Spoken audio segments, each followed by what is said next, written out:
Hey there, folks. Today, we're going to talk about an exciting new project that's all about harnessing the power of technology for the greater good. Did you know that there's a new initiative in the works that aims to use world Wi-Fi CCTV solar walkway lighting to expand Providence? This project is all about embracing technology and using it to improve our lives. But let's be clear, we're not talking about an Internet of Things here.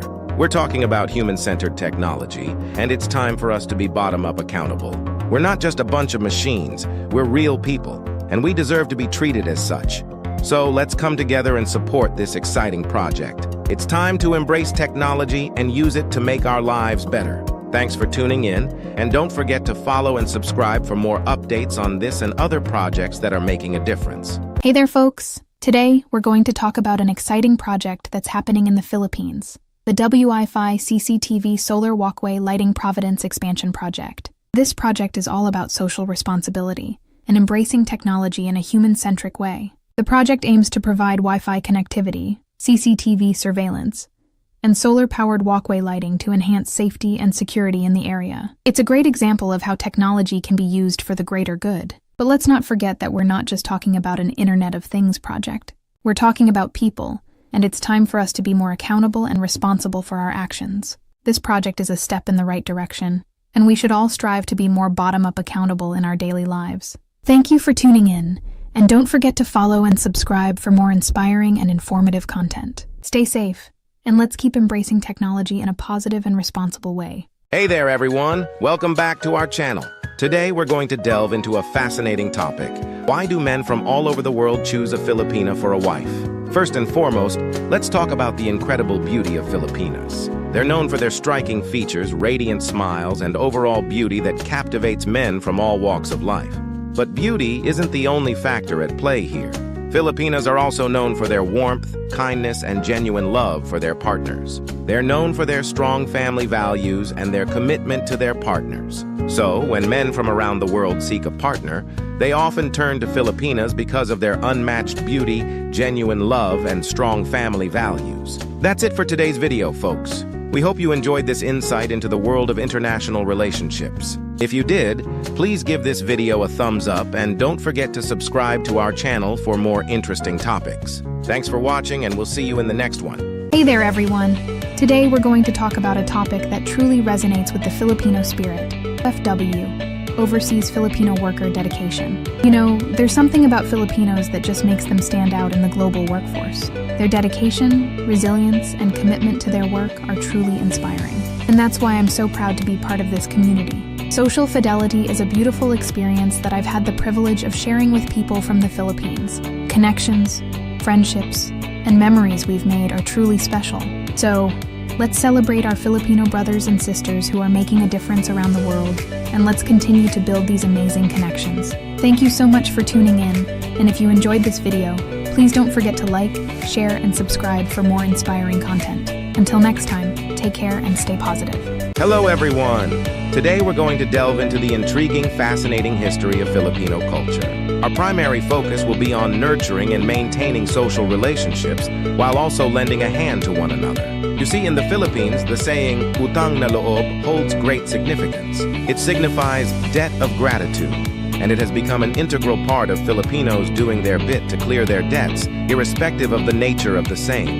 This strong sense of loyalty has been the bedrock of Filipino culture's strength and has been built on the foundation of trust. Besides that, the Philippines ought to be acknowledged for its exceptional abilities in sustaining itself, ranging from the well-known Maliliad or Ayahay homes to the refreshing way in which they utilize local resources. Filipinos have consistently demonstrated that they are resourceful and hardworking.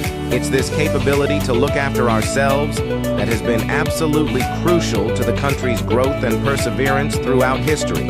And there you have it, folks, a brief exploration of the incredible history of Filipino culture, emphasizing the significance of nurturing social relationships and staying steadfast.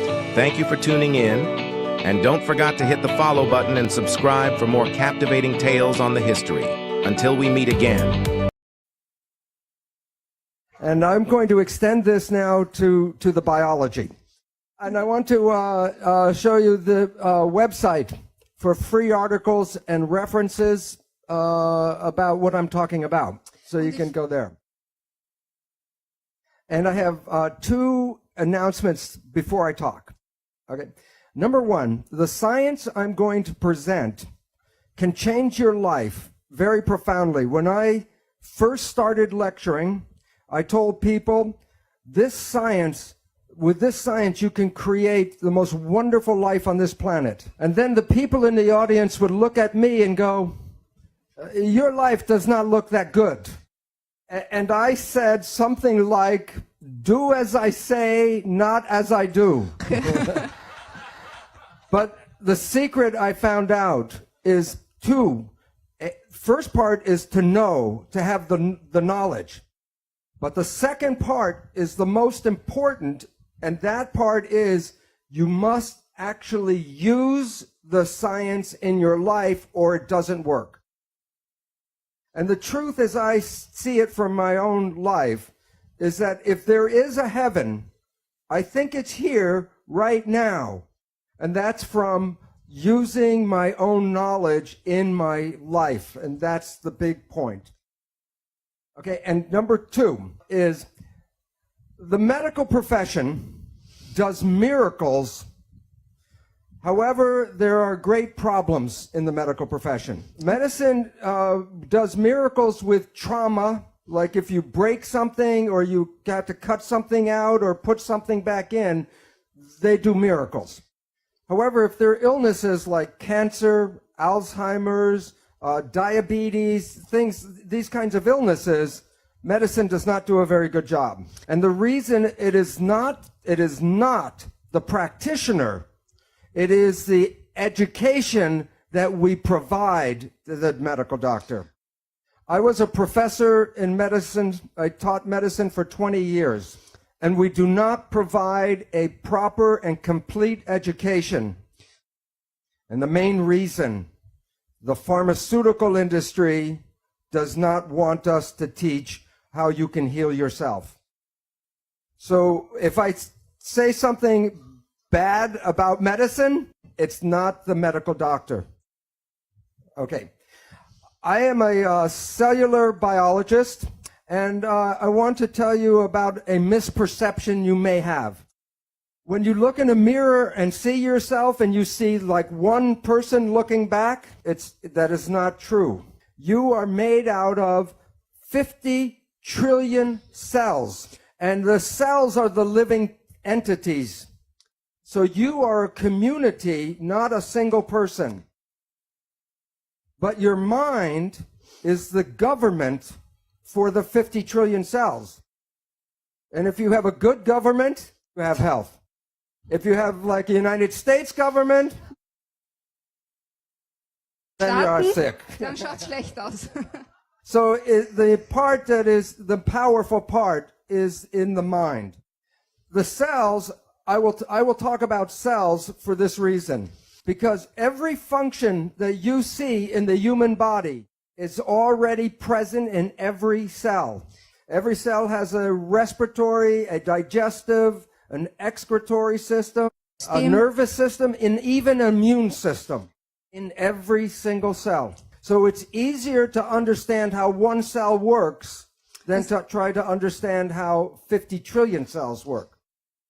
There are two, in philosophy, there are two beliefs about how life works, and they're very different opposing beliefs. These beliefs come from the time of the ancient Greeks before Christ. And the first belief is from a man called Democritus. He is the man that gave us the word Adam. And this is what he said about how life works. That what you see physically is all there is. There's nothing in the empty space. If you want to understand life, then you have to understand atoms, and that means uncuttable. The smallest thing is an atom. And there's atoms, and then there's empty space. So atoms are in space. And then motion is when atoms hit each other and bounce like a billiard ball. So life is atoms colliding with each other. A completely different point of view is provided by Socrates. He has a dualistic vision. One is there's an invisible energy which he calls a form or a soul that gives shape to matter. That this energy was here before life and will be here forever. The energy is separate from matter. That the energy is perfect and ideal, and it is unchanging. Then he talks about the material world, the physical world, and he says that the physical world is imperfect or a corrupt shadow of the ideal. So, for example, you can imagine the concept of a perfect circle, but you can't, with a pencil, you can't make a perfect circle. So that the invisible world is perfect and the physical world is not. And this is the foundation of, like, the church that says that this world is not where we want to be. We want to be in the perfect world. So there are two beliefs of how cells are controlled. One is the control comes from the outside in, and the other is that the control is from the inside and goes out. The belief of the outside control is from Socrates, that a form or a soul comes in and gives life. And the followers of Socrates are spiritualists. In contrast, the followers of Democritus talk about atoms and mechanism. And in today's world, religion is the follower of Socrates, and science follows Democritus. Okay. The belief in Democritus is based on the work of Isaac Newton. Newton was studying what they believed the space and the stars were like a giant machine, a celestial mechanism. Then he created a mathematics called calculus and put in the data, for example, of the moon going around the earth, and he included mass, gravity, and acceleration. And with his equations, he could predict the accurate movement of the solar system. But he did not put God in the equation. He did not put spirit into the equation, or a soul, no energy. So he predicted the universe based only on studying matter. And in conclusion, he said the universe is a machine. And if it is a machine, then the concept of Democritus was right, and that Democritus was based on materialism. So science, including medicine, does not include invisible forces, energy, spirit in their understanding. And the concept of René Descartes, he talks about a body, and then he said, cogito ergo sum, and he came up with the mind. But after Newton, then we separate the mind from the body, and this is a vital force. And in Newtonian physics, which is based on matter only, you eliminate the vital force in the mind. And then medicine only has the body left to study, the physical body.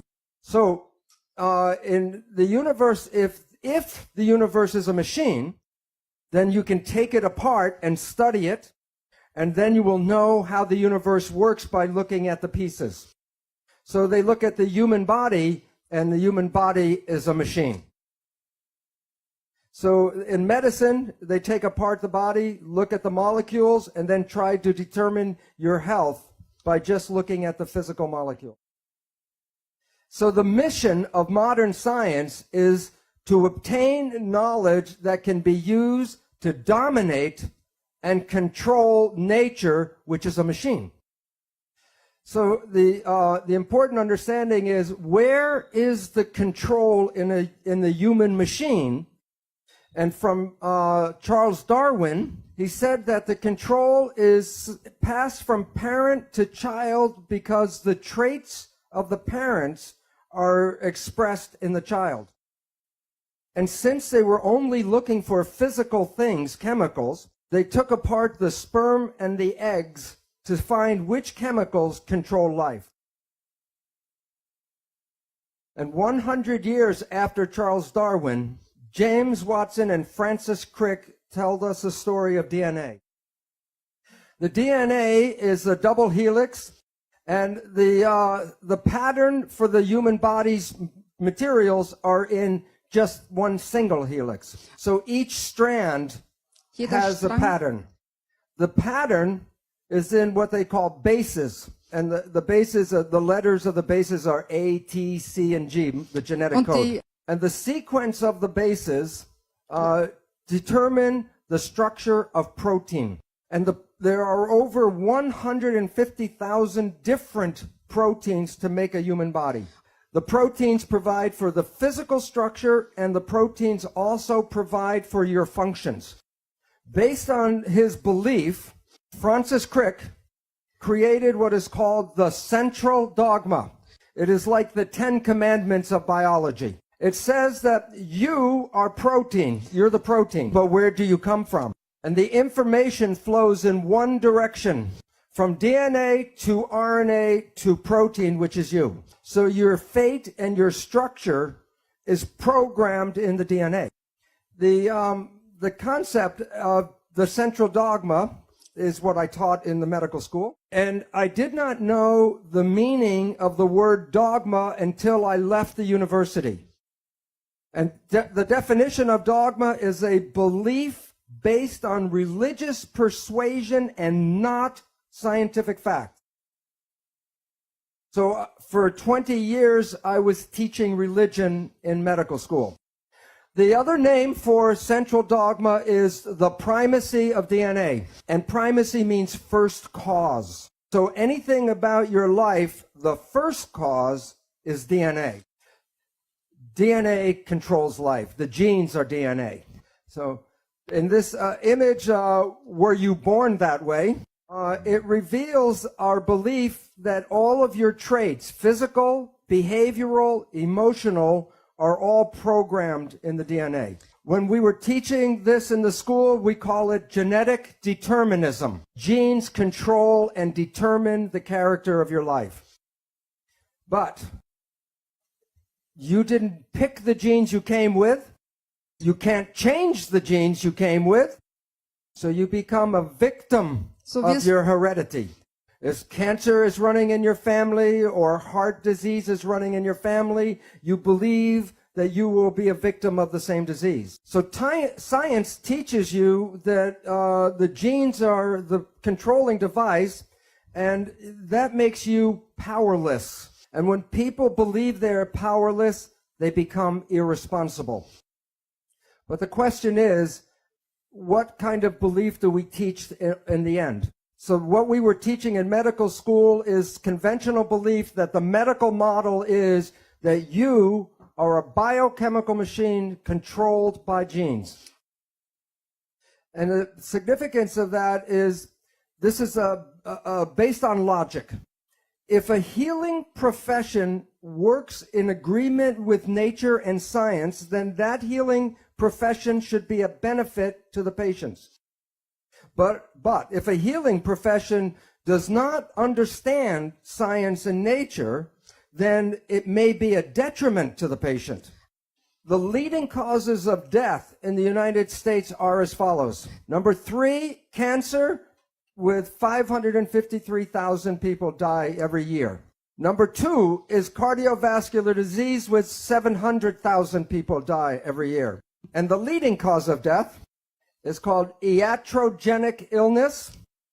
And what that means is illness due to medical treatment. 784,000 people die every year from medical treatment, not from the disease, but from the treatment of the disease. Over 300,000 people die from prescription drugs. So the belief in the medical model is false. There are 4 assumptions that Greg talked about, but I will talk about 3 of these assumptions and how they relate to the cells and the biology. Assumption number 1 is that the body is a physical machine made out of parts, chemicals, and molecules and atoms, and that's all you need to know. And this is the foundation of Newtonian physics, only studying the material. Assumption number 2, genes control biological expression. And assumption number 3 is that Darwinian evolution provides for the biological world that we have. I will now talk about each one of these in a row and how they relate to biology. The first assumption about Newtonian physics. Okay. Science is like a building with many floors, and the lower floors are the foundation for the floors above. The first floor in science is mathematics. Before Newton could understand the planets and how they move, he had to create differential calculus. From mathematics, then we go to physics. So Newton took us from math to physics. The study of matter leads to the study of chemistry. There are different kinds of chemistry till you get to biological chemistry, biochemistry, which then leads to biology. And then from biology, we go to psychology. There's a law involved here. If a science on a lower floor changes its belief, all the other sciences above must accommodate that. So in physics, the one that we are using in medicine is Newtonian physics. And so we want to understand how the cells work. We must understand mechanisms. And mechanics equals physics. So you can say Newtonian physics, Newtonian mechanics, or quantum physics and quantum mechanics, same thing. So before you can understand how biology works, you must understand mechanisms. That the physics that we talked about, Newtonian physics, said that the universe is a machine made out of matter. But in 1925, quantum physics said, no, the universe is made out of energy. So when we talk about energy, energy is like waves in the water. That is, in fact, actually energy moving through water. So this is the actual shape of energy waves going through space. The question is, when two waves are coming toward each other, what happens when they meet? And the answer is they become entangled with each other. So in this room right now, there are radio, television waves, cell phone waves, all kinds of energy in the room entangled. But matter, I can separate and study each piece, but energy waves, I cannot separate. So conventional science is reductionistic. It takes things apart and studies pieces. But the new physics says, no, you have to study wholeness because you cannot separate the energy. So when a doctor looks at a sick patient in his office, he looks at his physical body and tries to understand what's going on. But what we all know about wholeness is that what affects the patient is his job, the family, the environment, the community, so that to study illness, you can't see it just in the physical body. So this is how energy waves interact. I drop two rocks from the same size rocks from the same height at the same time, and they hit the water. And the ripples are in phase, and they come toward each other. The question is, what happens when the waves meet? So I will pretend by putting one wave over the top of the other wave. This wave goes this way, this wave goes this way, this is overlap. And to find out what you do, you add up the waves. 1 + 1 = 2. So the two waves interfere with each other. And the result, when they're in phase, is the wave is more powerful. Okay? It is called constructive interference. Okay? There is an opposite effect. This time I drop the two rocks from the same height, but I drop one before the other. And the ripples come toward each other, but they're out of phase. One wave is going up, one wave is going down. So watch what happens when they meet. Add them up. -1 + 1 + 1 -1. So two waves can interfere and cancel each other out. This is called destructive interference. You have all experienced this in your life. Constructive interference is called good vibes, and destructive interference, bad vibes. So let's say it's Saturday night and you have to go to a party and you're tired, and you go to the party And you meet some people who are in wave harmony, and the waves are in harmony with you. And your energy and their energy in phase gives you more power. And then you are walking around with, on your feet, on your toes, very high, constructive interference. Bad vibes. You are in a scary place, and you feel the energy go. What is going on is there's energy in the field that conflicts with you, and it cancels your energy. Bad vibes. All animals and all plants communicate with vibration. The gazelle doesn't have to go up to the lion and say, "Are you my friend?" Because at the distance, the energy could be felt, and the gazelle will not go there because of bad vibes. If we were, when we were young, were taught to be sensitive to the vibrations, we would not find ourselves in bad relationships and bad places. But we are usually told not to go by our feelings, but to listen to what people have to say. One night at 3 o'clock in the morning, I was watching an old movie on TV. It's a British movie, so it was very dry. And I was going to go shut it off, and the one line came out that was worth staying up all night for. Language was designed to hide feelings. So the point is, all organisms communicate by vibrations and know if they're in a good place or a bad place by reading the vibrations. But we humans have that ability, but are not trained to use that ability. But I will show you in a little while how vibrations change the proteins of the body. And the proteins give us our structure and our function. So the vibrations can alter our health and our biology. This is a picture of a gold atom. And while you can see it in the electron microscope, if I give you a camera, you fly through the atom and take pictures from one side to the other side. When you come back and develop the pictures, there will be nothing on the pictures. And the reason is this is the atom that Greg said, this is the atom we studied in school. I studied and taught this atom in school. And this is the picture of the quantum atom. So the relevance is, why, if an atom is invisible, I cannot put my hand through the table? Well, this is a picture of a tornado. And I say, drive your car 150 kilometers per hour straight here. Will the car go through the tornado, yes or no? It would be like hitting a stone wall. The car will be smashed by hitting the tornado. And yet you can see the tornado, so you say it's physical. But if you take the dirt and the dust out, and you then drive across the field at 150 kilometers per hour right here, it would be like a clear day, and then you would hit like a stone wall. And the reason is that there's a force field, a force, and you can't go through that force. And atoms are miniature tornadoes. So when we talk about the atom in a textbook, we have the nucleus and the electrons in shells. The protons are positive and the electrons are negative.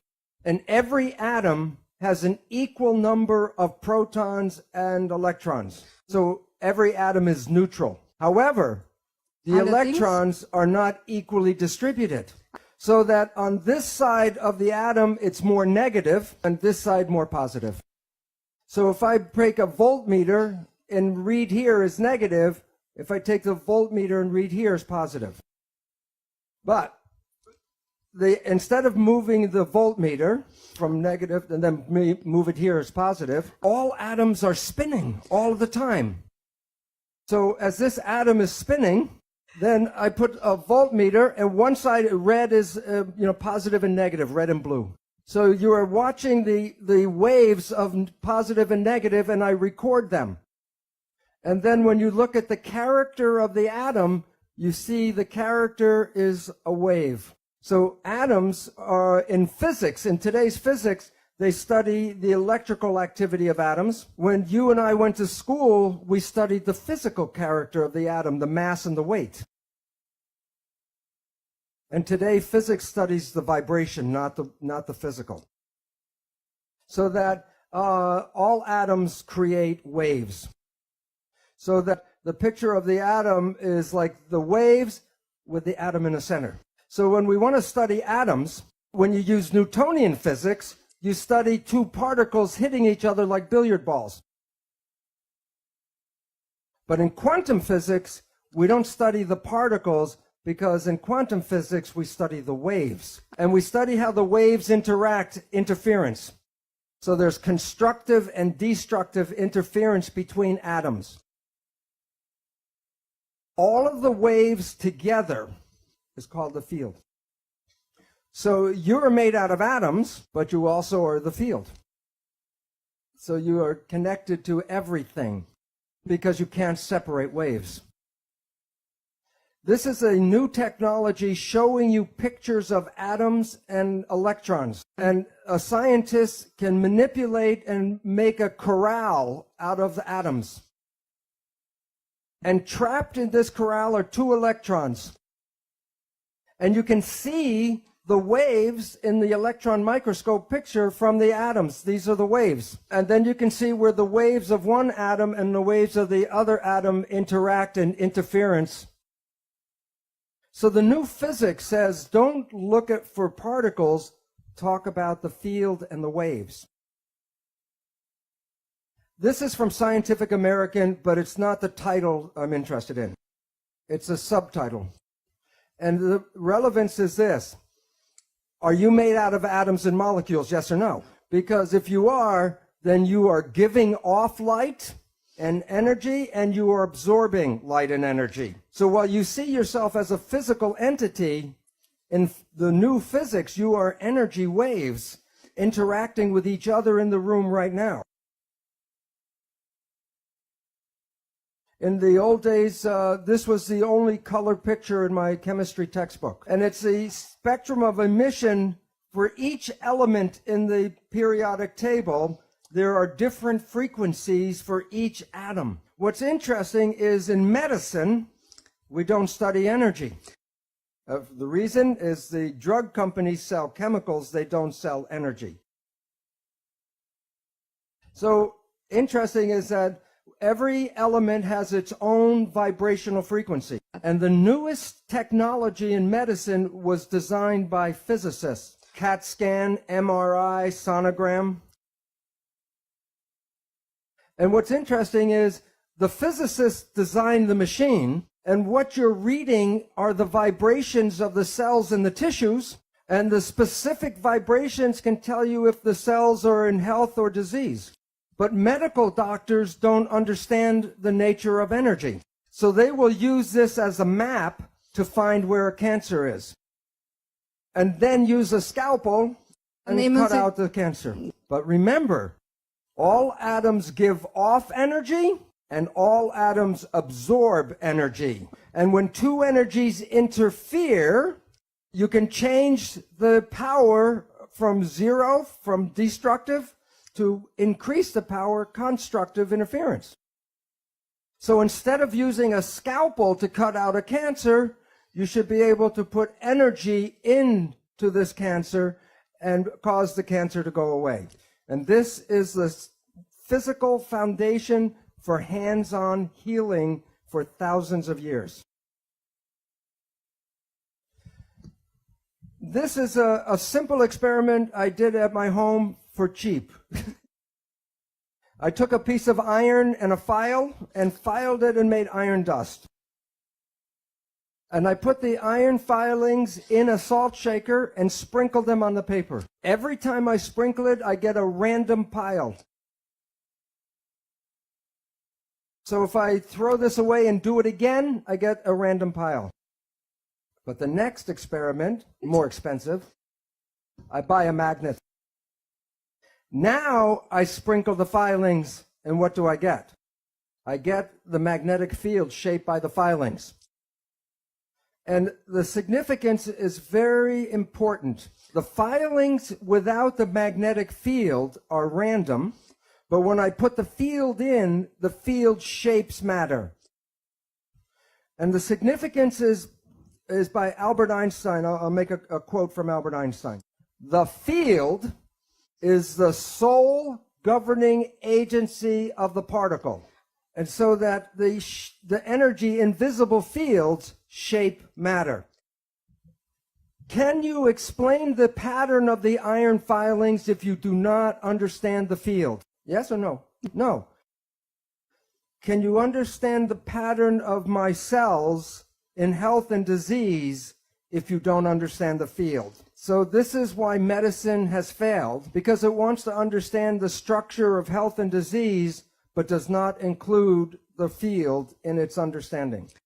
And so the field is the sole governing agency of matter. Particles are matter. So your life, your physical life, is controlled by the field, and that's from Albert Einstein. So that our understanding of physics says that medicine does not understand disease because it only focuses on the particles and on matter. So Newtonian physics said study only the body. And quantum physics says no. Quantum physics says matter and energy are connected. The new physics, we bring the mind, which is energy, back to the body. And the relevance is just from what Albert Einstein said. So the mind is the field, and it gives shape to the body. So what you are believing and what you are thinking changes your body. So when we see people, like if I look at the audience or you see us, we see people as physical particles and machines. But that's an illusion, because what we are interacting waves. That's why one person can affect another person just by being in the field. So we go back to science and we say, this is not correct. There's a new mathematics that's important called fractal mathematics, which explains our physical universe. A new physics, quantum physics, which explains the world in terms of energy. A new chemistry called electrochemistry, which deals with vibrations of atoms. And biology and psychology did not bring this new science in yet. By definition, biology and medicine are not scientific. When cells were first named, in 1600, Leeuwenhoek was looking at dead plant tissue. And he saw the cell walls around the cells, the cellulose walls, but the cells were dead, so they were empty spaces. So he called these spaces cells, like prison cell, but that's the wrong name. But today, the word cell means something different, and it's more appropriate. Because the word cell is used for the word battery, like flashlight cell or dry cell or wet cell. Every cell in your body has a minus voltage on the inside and positive voltage on the outside. Every cell, every live cell is a battery. Every cell has about 1.4 volts, not too much. But 50 trillion cells in the body times 1.4 volts is 700 trillion volts of electricity in your body right now. And with training and meditation, you can focus this energy called chi, and you can use that energy for healing. With that much voltage, people can self-combust. Assumption number one, false. All right. Assumption number two, genes control biology. In the textbooks, they talk about the nucleus controlling the cell. And that's in today's textbooks, in grammar school through medical school. And the nucleus has the DNA, and the DNA is believed to be the control. As I said before, every function in your body is already present in every cell. So where you have an organ in your body, the cell has an organelle, which means miniature organ. So the textbooks talk about the nucleus is equal to the brain. Watch. If you remove the brain from an organism, the organism dies. But if you remove a nucleus from the cell lives and the behavior is unaffected. Some cells can live 2 or more months with no genes, and they carry out all of their normal functions. So enucleation is not removing the brain. So the nucleus is not the brain.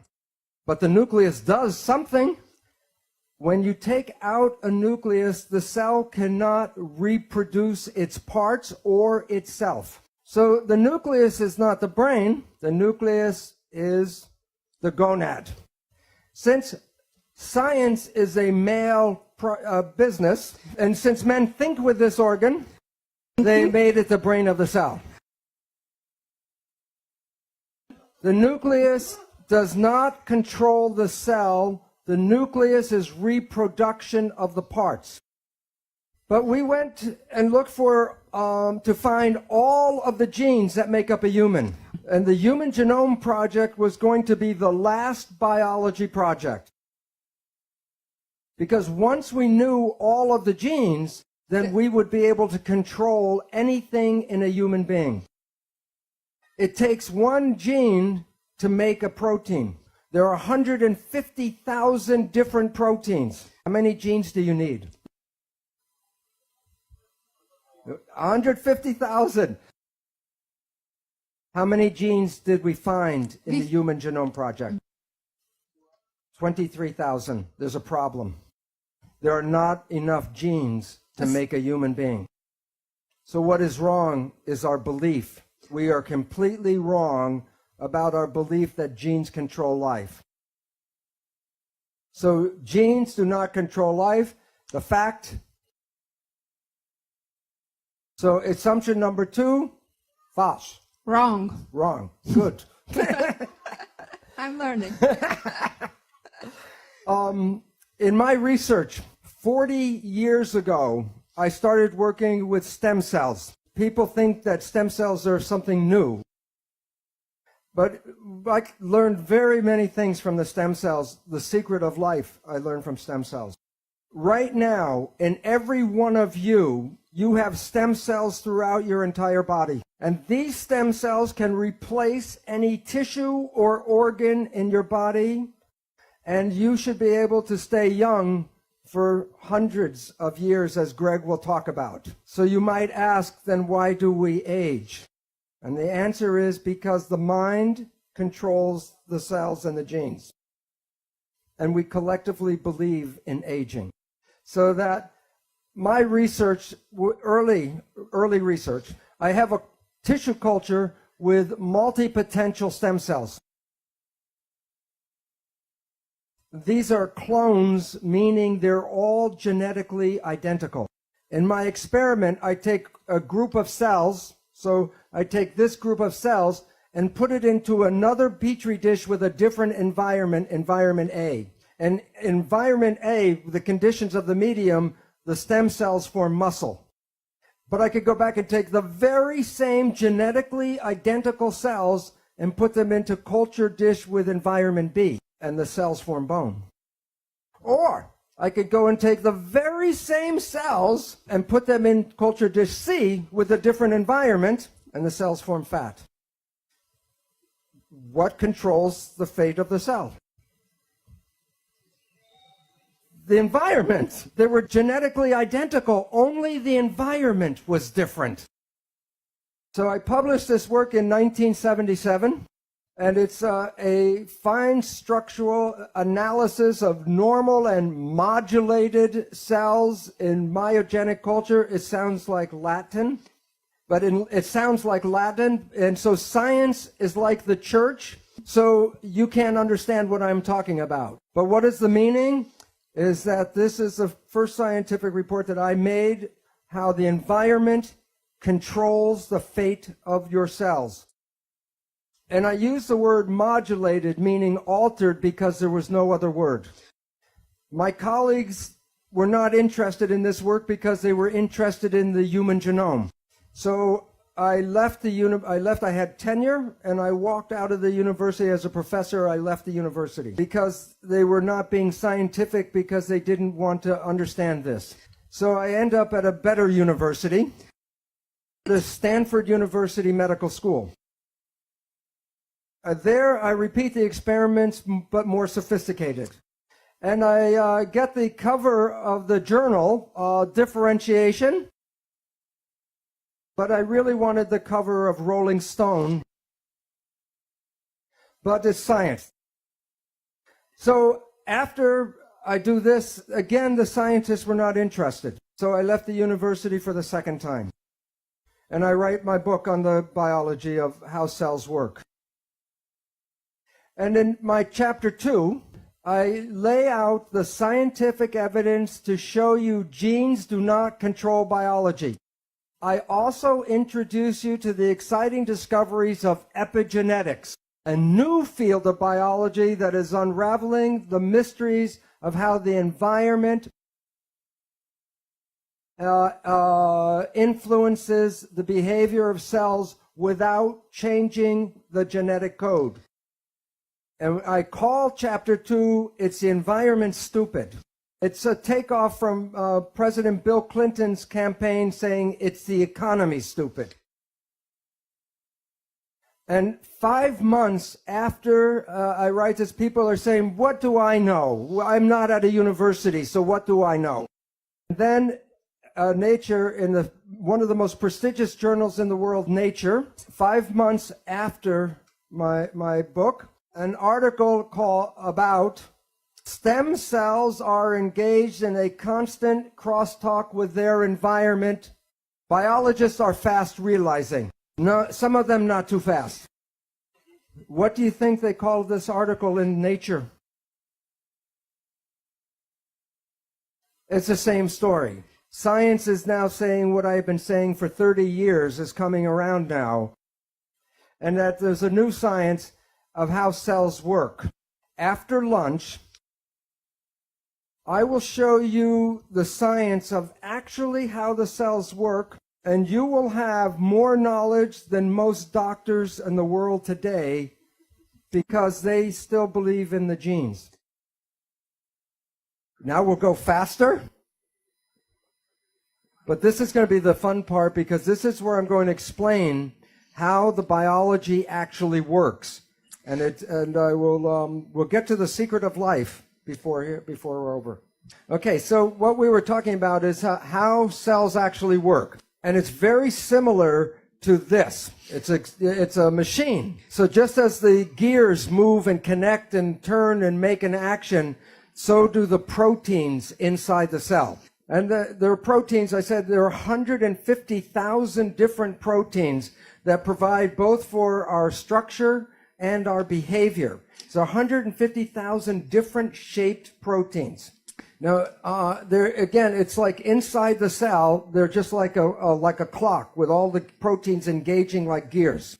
So this picture is going to show 3 different examples of proteins. These are molecules blown up very large.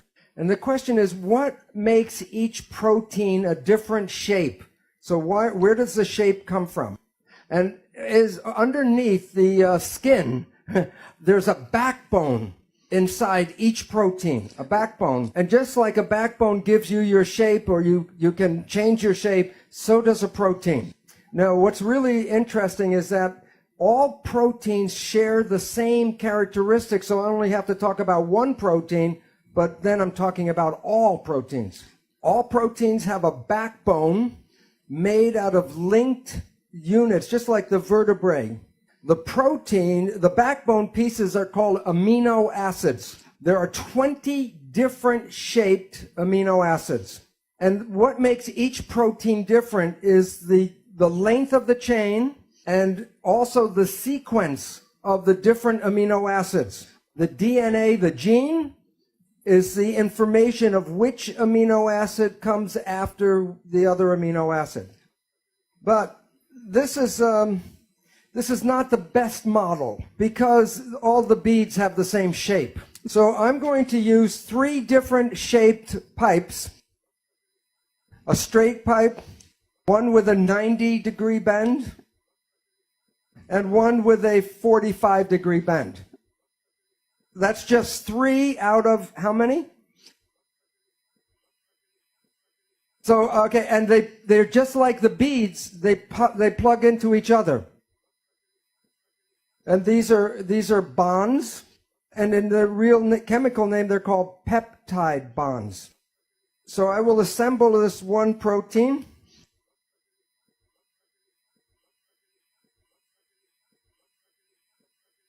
And now you can see that the sequence gives a rigid backbone. And one quick question. If I take this apart and put it back together again in a different sequence, will I get the same shape? No. So good, because that means what's the point is that every protein has a unique sequence. So how does it work? Let's go to this picture. That one, can you in your mind see them moving? Okay, now replace the gears with protein. Okay. Now in your mind, can you imagine when this protein moves, it moves this protein, and then it moves this protein. And this is a combination of a protein and a metal machine. Now take away the metal parts, protein machine. Now, there are different groups of proteins. When they move, they make different functions. And the proteins are called pathways. Okay? So there's respiratory pathway, a digestion pathway, muscle contraction pathway. Okay, so inside every cell are protein gears. When they move, they make functions. And most students in medicine or science or complementary medicine study this protein system called the Krebs cycle. Anybody knows the Krebs cycle? And these are protein gears that when they engage create the function of the Krebs cycle. Okay, now are you ready for the secret of life? Okay, before I tell you the secret, I want you to know the sky is not going to open up and the light come in here. It's not such a big secret. Like a backbone, you can twist and flex and change the shape. So I will show you 2 shapes and ask you which shape is more stable, 1 or 2. And you can't answer the question because I leave out one fact.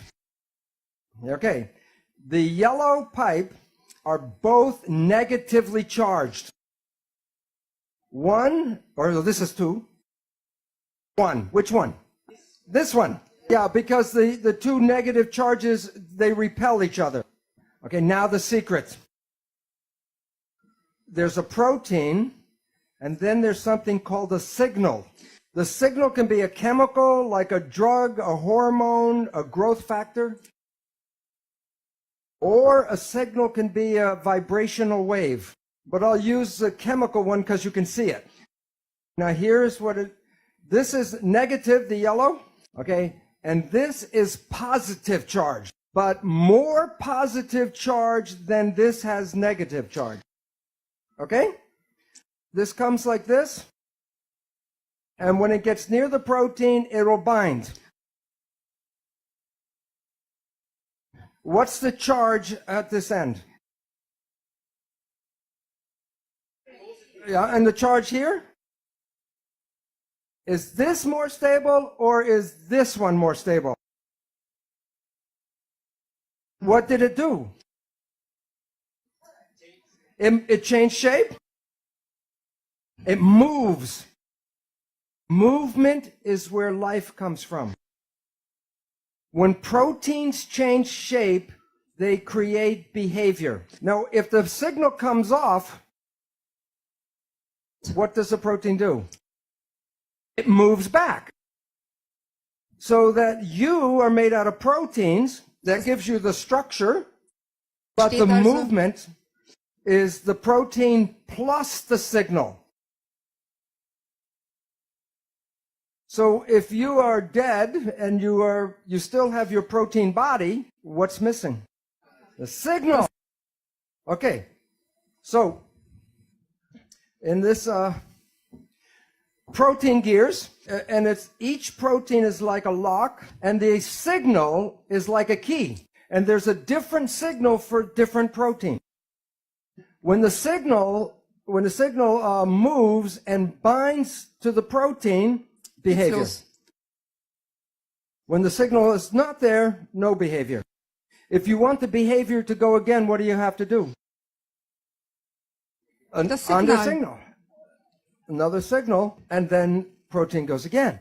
Your body will move when the signals come, will stop when the signals are not there. So these are, again, the three different proteins, and these are actual molecular studies of how the protein moves.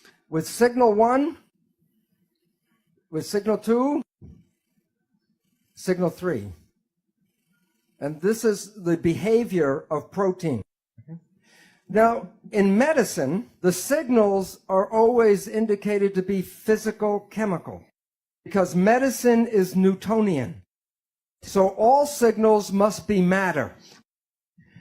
Recently, physicists are looking at protein movement. And this is a paper in the journal Nature. And these two authors, Pahintulot and Goodman, were studying how proteins move, the behavior. And they wanted to predict the movement. So like Newton, when he predicted the movement of the planet, they used Newtonian physics, a Newtonian equation, to predict the movement. It didn't work. And this is a review of this paper. And this chemist, physical chemist, writes, the most pressing question raised by Pahintulot and Goodman, when will chemistry textbooks begin to serve as aids rather than barriers to this enriched quantum mechanical perspective on how molecular turnstiles move? Because when they used quantum physics to study the movement, they were able to accurately predict the movement. So the most important conclusion is the subtitle of the article. What are the forces that control the twisting and folding of molecules into complex shapes? Don't look for the answers in your organic chemistry textbook. The reason why this is important is that medicine is based on organic chemistry. And the answers to how life works are not in the book. In a more recent one, this concept of materialism, matter only, false. Okay, this is a more recent paper just a few months ago, and how they control biological functions. They were studying protein movement, and what they showed was this. It acted as a quantum mechanical machine. And if they shine a light on the protein, when the waves were in phase, the protein was active. And when they shine a light and the waves are out of phase, it shut off the protein. So it says, for a quantum mechanical object, one can arrange interference of several paths to create constructive interference that selects one state and destructive interference that blocks the other. Proteins respond to good vibes and bad vibes. So this is a picture of the light pulse that they shine on the protein to make it active or to shut it off. So our belief that we use today in medicine of chemical control is incorrect because the proteins respond to the vibration. So now you have enough information to know how life works. You are made out of protein. The signal, where does the signal come from? Field. Yeah. Right. And so the field is the signal. Medicine talks about molecules, but then physics talk about energy control. So the energy in your body that controls the protein is a vital force. So the new science brings back the old story of vital forces controlling life. So when a signal binds to a protein, what happens to the protein? It moves. It makes behavior. Okay? Now, if you are healthy, your behavior is good. But if you have a dis-ease, the behavior is not right. Question: what can cause disease? There's only two things. Either the protein is bad or the signal is bad. Now, look. People with bad proteins got them from birth defects, because if you were born with defective genes and the genes make the protein, then the protein is defective. But less than 5% of the population has birth defects. That means 95% of the people should have a healthy, happy existence. But if you were one of the healthy people and now you are sick, what would cause the problem? All right. There are only 3 ways to mess up the signal. 1, trauma.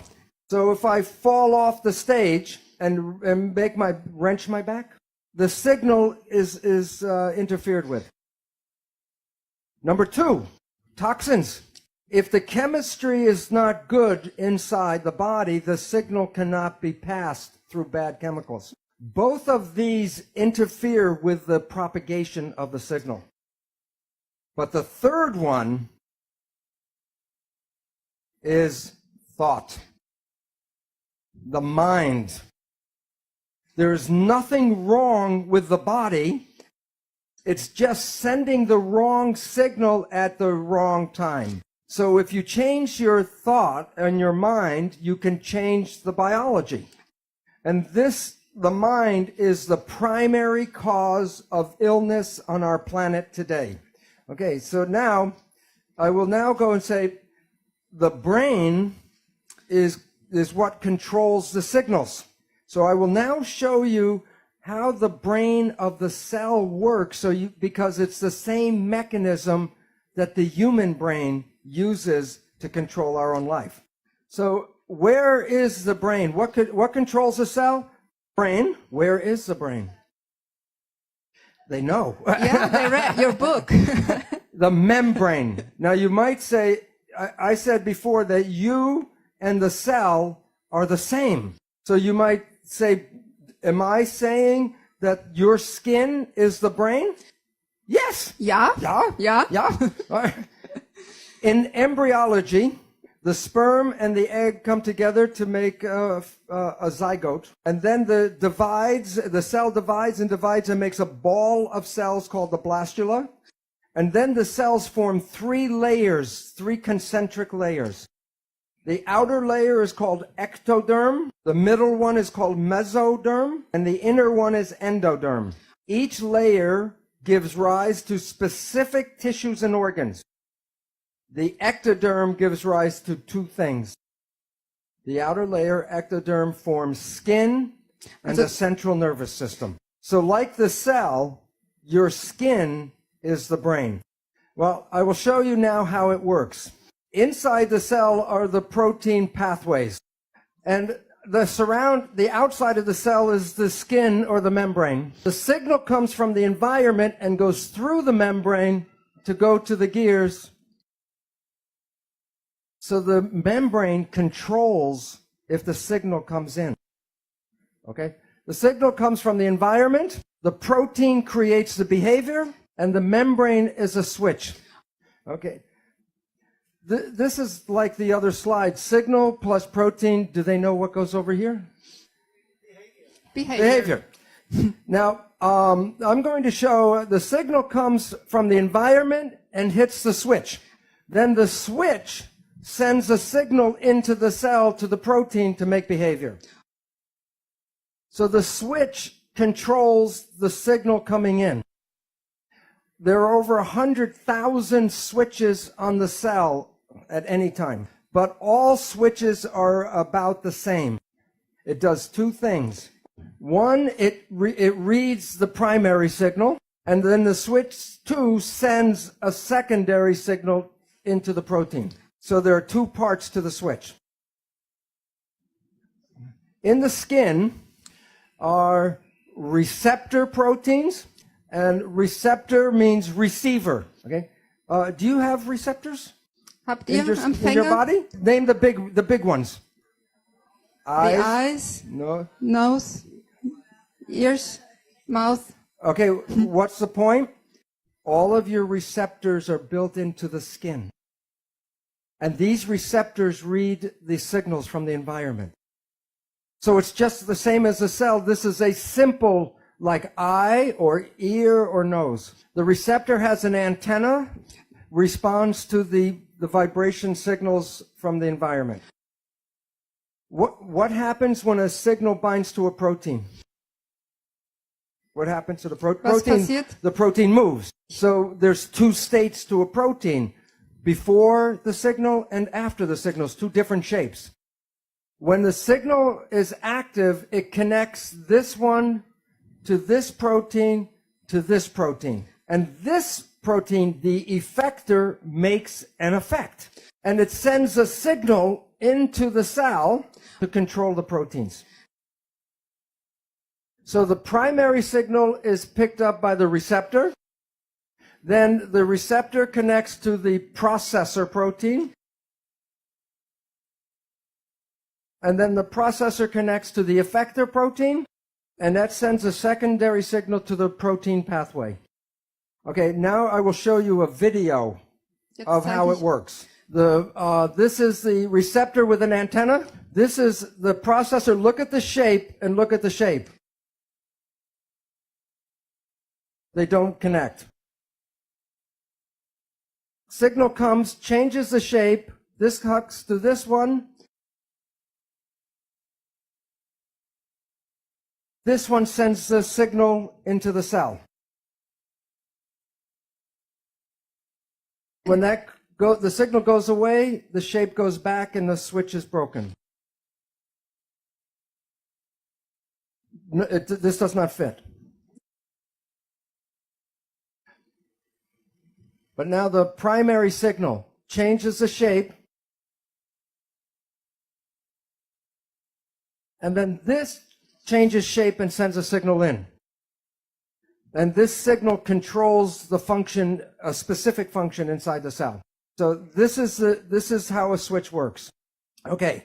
In the new biology, they talk about this is the cell membrane. And the signals come from the environment, binds a receptor, and then the effector sends signals in to control proteins. And at the end, you get behavior. So signal causes behavior. These pathways, there's a new field of science, and it's called signal transduction.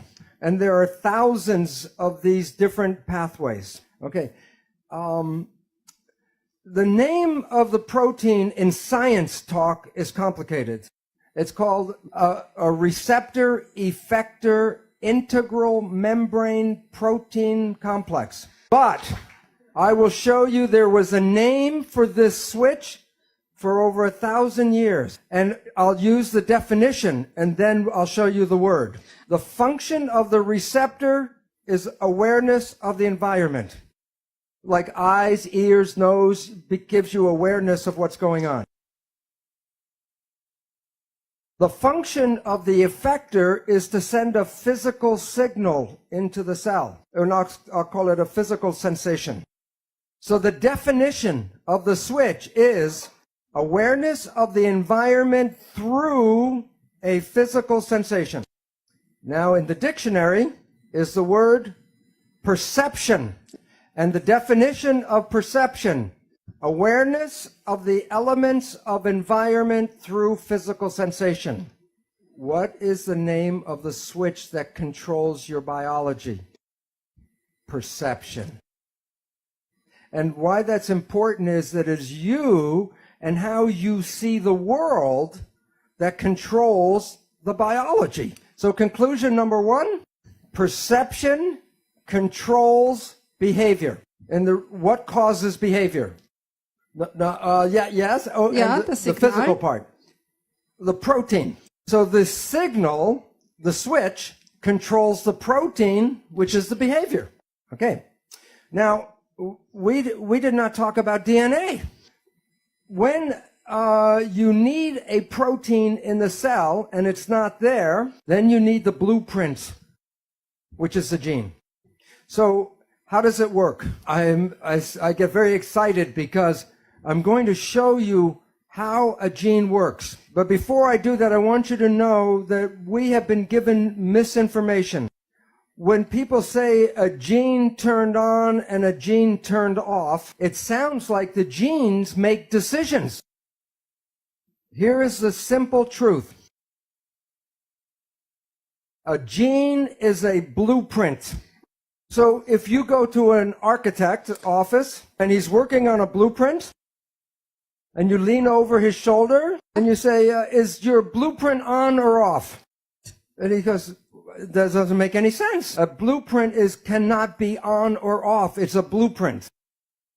A gene cannot be on or off. It's a blueprint. The truth is, are you reading the blueprint or are you not reading the blueprint? And the gene does not make that decision. So this is how it works. In the nucleus of the cell are chromosomes. The chromosomes are units of heredity. And the chromosomes are made out of 50% DNA and 50% protein. What does the protein do? And the answer is, for 50 years, we did the experiments. We isolate the DNA and throw away the protein. And some people a few years ago said, 50% is a lot of protein to throw away. What is it doing? And the answer to this question will change civilization. And I'll tell you why, and the answer is because when you understand how the protein works, you understand that you control the genes do not control you. A chromosome is a DNA core with a protein sleeve. Pretend my bare arm is DNA. And I write with a magic marker a genetic code for blue eyes. And I say, can you read the gene for blue eyes? But I say, what does it look like inside the cell? Can you read the gene for blue eyes? If you want to read the gene, what do you have to do first? Take the sleeve off. What's the sleeve made out of? And what causes the protein to change shape? The signal. Okay, so this new science is called epigenetic control. Before in school we teach genetic control, which simply means control by genes. Epi means above, like epidermis. Okay, so epigenetic control says control above the genes. Now I will show a video how it works. Very simple. Okay, the chromosome is DNA core with protein sleeve. At the beginning of each gene is a protein called a regulatory protein. The signal binds to a specific protein. The protein sleeve comes off, and then the DNA is exposed. Then a device will come up and make a copy of the gene, and this is the blueprint used to make the protein, RNA. And the signal comes off, and the gene is covered up again. Okay, now watch with fast. Signal from the environment selects the specific gene, sleeve comes off, the RNA, you make a copy, DNA, RNA, and goes to make protein. And then the sleeve comes back on. Now this time, let's see what the DNA did. Come on, DNA, do something. Come on, do something. Do something. Nothing. The gene does no control. The gene is never on or off. the gene is read or not read. And what do you think controls the signal? Perception. Okay? Now, so this is the same kind of signal transduction. And so the receptors are the input from the environment. Then the signal travels through the proteins. It goes to the nucleus and affects the proteins of the chromosome. And then the copy of the gene is made, and that's the output. You are not the victim of your genes because you control your genes.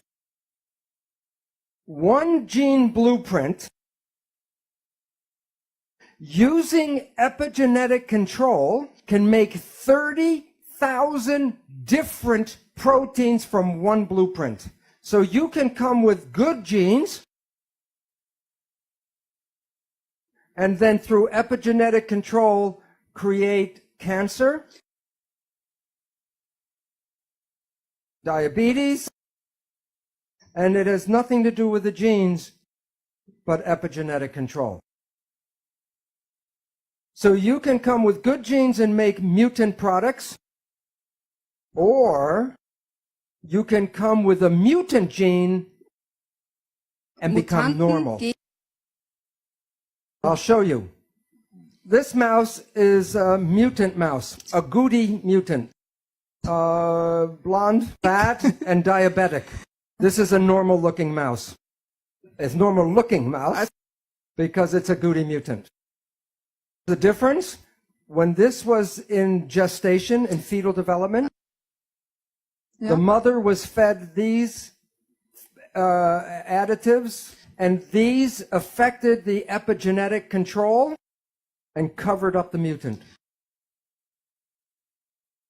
So you can have mutant genes, but with epigenetic control, you can act and become normal. One more example. Okay, this is a mutant mouse called Kinky Tail. This is a mutant mouse, same one, normal tail. What's important is Kinky Tail is the same mutation in humans that causes spina bifida. And this gene can be covered up with epigenetic control. So you're not the victims of your genes because you can change any of your genes anytime.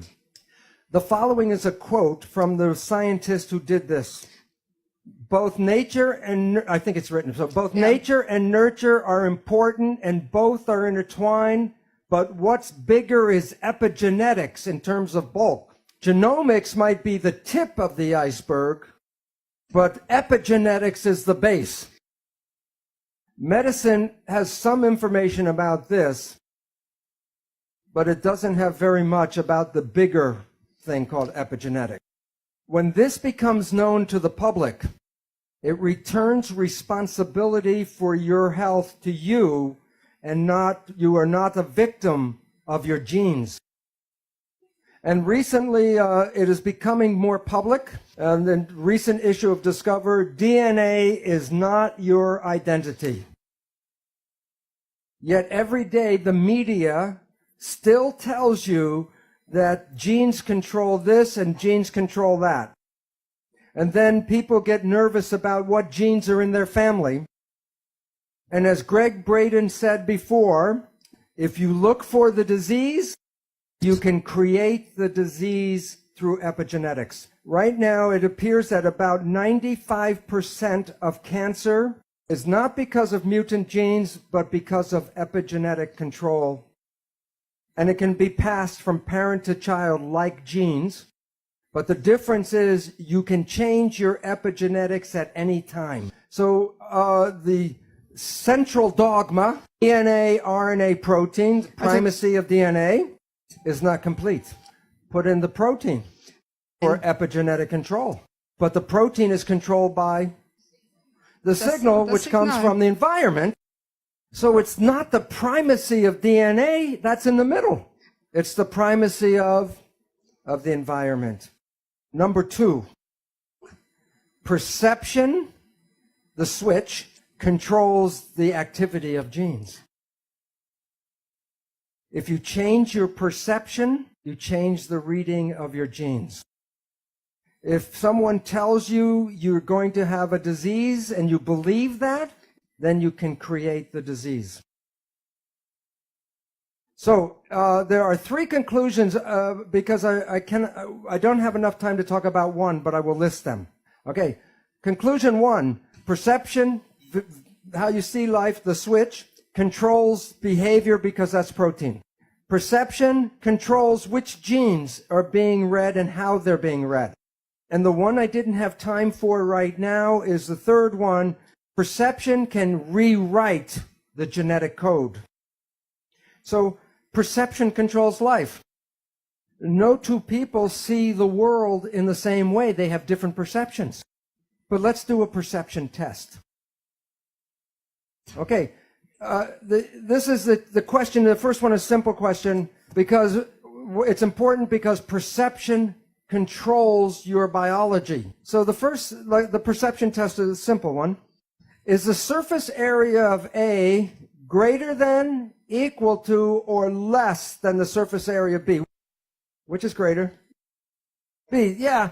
They're equal size squares. Not equal, but they're uniform. So I want to make a more difficult test.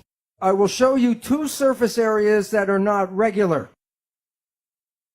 You must, with your mind, see which is bigger. So it depends if you're in the front row or the back row, or you have glasses, or if you're well or not well, what you see. So it's a question. I'll use a map. Which has more surface area, Europe or South America?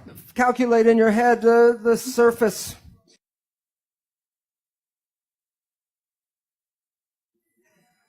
The answer is South America.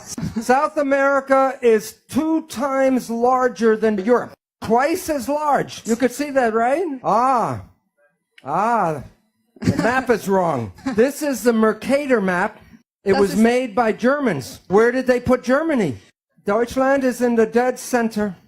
Isn't the equator the dead center? This map is wrong. You want to see the correct map? It's called the Peters projection map. Which is larger, South America or Europe? The point is that you learn perceptions.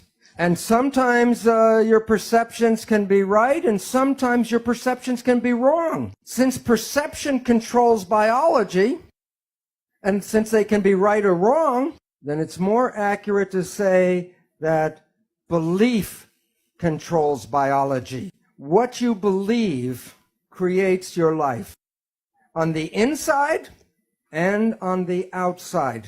When I come back tomorrow, I will show you where you got your beliefs from, and I will explain why it's very difficult to change your beliefs. Even when you talk to yourself, it doesn't work. And that is the most important thing, because when Greg said, do you believe you have powers and you can't express them, I will give you the neurological reason why it is difficult. And then I will show you how easy it can be to change a belief. Yesterday, we were closing out, and the conclusion that we dealt with was that perception controls biology, because how we see life determines our behavior, controls our genes, and can even rewrite the genetic code. But since our perceptions are sometimes right and they're sometimes wrong, then it's better to call them belief, so that it is belief that controls biology. You're not a victim of your genetics, that you are responsible for what unfolds in your life. Well, we talked about single cells yesterday. Today, I'm going to talk about a community of cells. So when you look at yourself, you're not a single entity, but you are a community of 50 trillion cells. But it's important to understand the word community. Every cell is intelligent, but when they're in a community, they give up their personal intelligence and respond to the central voice. So that the community represents a thing, one thing called an organism. And in that community, that a cell must follow what the central voice is. And if the central voice says to die, the cells will die. So the central voice is the mind. And I will be talking about the nature of the two parts of the mind and why we have trouble sometimes controlling our life. So what I would talk about is the role of how this mind works. First, there are signals from the environment, the internal and external environment. The brain, the function of the brain is to perceive the signals and then interpret those signals and then send the information to the cells to control the behavior and the genetics. So the function of the brain is perception, and from that creates the mind. Now, we have heard of something called the placebo effect, right? The placebo effect is when you have a very positive thought that something can heal you, even if you don't know it, but it's a sugar pill, but you believe it's the real medicine, then you can heal yourself with that. So the pill didn't heal you, it was the thought that healed you. Statistics reveal that 1/3 of all medical healings, including surgery, are the result of the placebo effect. Now, the issue is that the placebo effect is when you have positive thinking. There was a question this morning, what about negative thinking?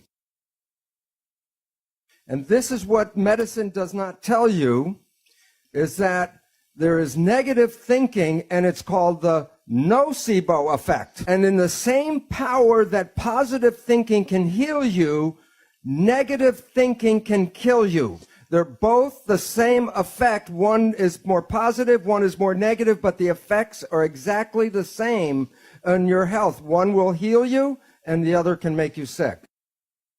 The point is that negative thinking can create all the effects of chemotherapy. Now think about this. If a doctor tells you you have a disease, or the doctor tells you you're going to die, and you believe the doctor because he's the professional, the belief will give you a disease and can cause you to die. So belief becomes an important part of medicine. Now, many of you have heard about the drug Prozac. Every year, billions of dollars are spent on buying Prozac. And here's a surprise, that the Prozac is no better than a sugar pill, so that it is a placebo drug. And yet the people who take it believe in the drug so much, it makes them better. So if you believe that something is good for you, it will be good. And if you believe that it's harmful for you, it will be bad. In the United States, in the South, there's a religious group called the Baptist Fundamentalists. And this one group works themselves up into a state of ecstasy, religious ecstasy. And they believe God protects them. And so they will work with snakes, poisonous snakes like rattlesnakes, and they will even get bitten by the snake and nothing happens to them. Now look at this though. Some of them will drink strychnine in toxic doses, and when they're in that state of belief, it does not affect them. So if you can drink toxic poison, then why do we worry so much about the toxins or the food and the air and all that? Because we have a belief that the toxins can kill us. And even on the cigarettes, on the package, it tells you this will kill you. But even though I know this, I will not drink strychnine. And why? Because my belief is not as strong as their belief. So if we were growing up and programmed with stronger beliefs, we would be more powerful than we are now. Belief is important about everything, including our health and our aging and the world that we live in. This is a picture of some beautiful women that dance in what is called the Palm Springs Follies. And I ask, what do you think is unusual about these women? They have arms, but they're in red gloves against the red, so it's hard to see. What is unusual? Their ages. To 75 years old. Aging is not in their belief because they have a passion to dance.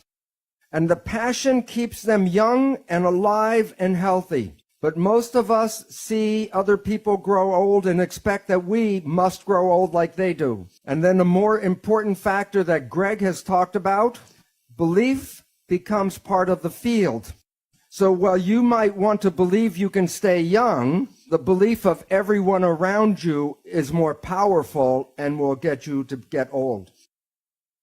So the question is, if we are so able to be healthy and young, why do we get sick? And one of the most important reasons is stress. I will now show you about how stress works using cells and then people. So I put cells in a petri dish and I split the group into two sets. In one set, I put nutrients in front of the cells. The other, I put toxins in front of the cell. I put them back in the incubator, and I come back later and take them out. Where do you think the cells are in each experiment? When you come back, when nutrients are in the cells, in the dish, the cells move toward the signals as positive growth signals. But when toxins are in the dish, the cells move away from the threatening negative signals. So when the cells see something that gives growth, they move to the signal with their arms open to take it in. But if the cells see toxins, then what they do is they move away from the signal and close themselves down. Cells cannot be open and closed at the same time. Cells cannot move forwards and backwards at the same time. The conclusion, cells can be in growth or they can be in protection, but they can't be in both at the same time. Frage. Does Bruce believe that the expectations of the scientists affect the movements of the cells towards the toxins or nutrients? Yes. But if you do the experiments without expectation, then the results are independent of you as a scientist. It's a very good question. I'll tell you why. When research on drugs is carried out by the drug company, it will be 4 or 5 times more in their favor than when the same research is carried out by independent people. So it's thought the scientist is very important in the process. So cells cannot move in both directions at the same time. They cannot be in growth and protection. So in summary, cells move to positive signals when they're in growth. They're attracted to positive signals. And cells will move away from negative signals. They'll be repulsed, but they're in protection. But there are signals that are neither positive or negative. I call them elevator music. When you get in the elevator, you don't dance, but you don't get sick. But the same thing happens in humans. The mind will perceive the environment. And if it sees what it believes to be threatening, it will send a signal to the cells telling them that the environment is not supporting. And the system is called the hypothalamic pituitary adrenal axis. The hypothalamus is the part of the brain that interprets the perception. When the hypothalamus sees stress, it wants to tell the whole body something is going on. So it sends a signal to the pituitary gland, which is called the master gland. And that gland sends signals to 50 trillion cells. But if it's a threat, it will send the signals to the adrenal glands. And the common understanding of the adrenal glands is fight or flight. Then the adrenal glands release stress hormones to the body. And the first thing the stress hormones do, and I'll make a quote from a physiology textbook. The stress hormones cause the blood to preferentially go to the arms and legs. And why the preference for arms and legs? Right, that's so you can run or fight. But you missed something when I say it that way. If the blood is preferentially going to the arms and legs, where was the blood before it was going to the arms and legs? It was in the viscera. And what's the function of the viscera? Growth, health, maintenance. Okay, so then logic. If the blood leaves the viscera, what happens to your ability to grow and maintain yourself?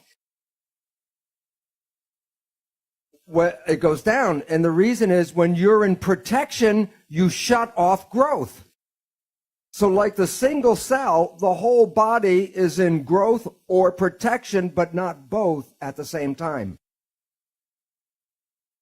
Now, some people think of growth from a baby to an adult, but everybody needs to grow every day. Even if you're 100 years old, you need to grow every day. And the reason is that your cells are dying every day. Billions and billions of cells, like the lining of the gut, has to be replaced every 3 days. That's why chemotherapy is very toxic.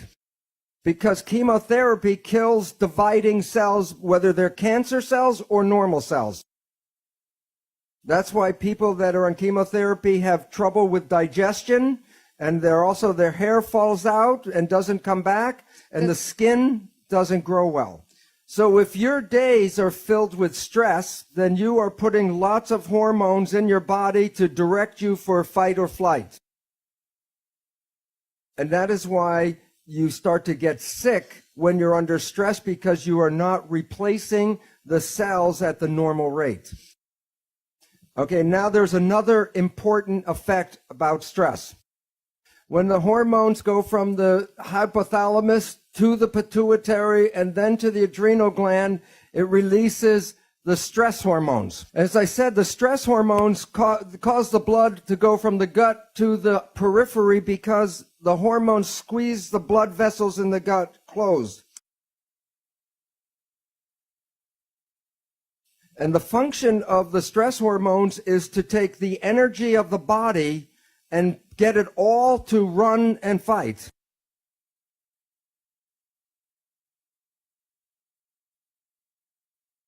So the stress hormones will shut off the functions of things that will not be needed in fight or flight.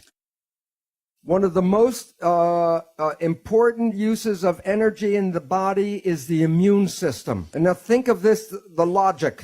Let's say you have a bacterial infection and you have diarrhea, and a lion is chasing you.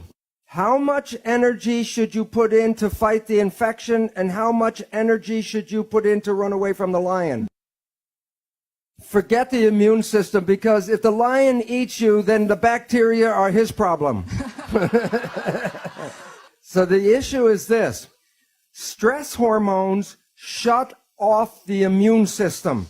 And the significance is important, is that every one of you right now is infected with almost all of the disease germs that humans have. Right now, if I take a blood sample, I will show you all have viruses and bacteria and parasites.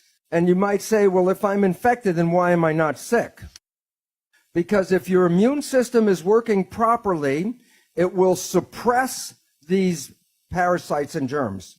But the moment you start to shut off the immune system, then these organisms begin to start growing again. So the idea that you catch a disease is not really true. You already have the disease. And the medical people call these germs and parasites opportunistic organisms.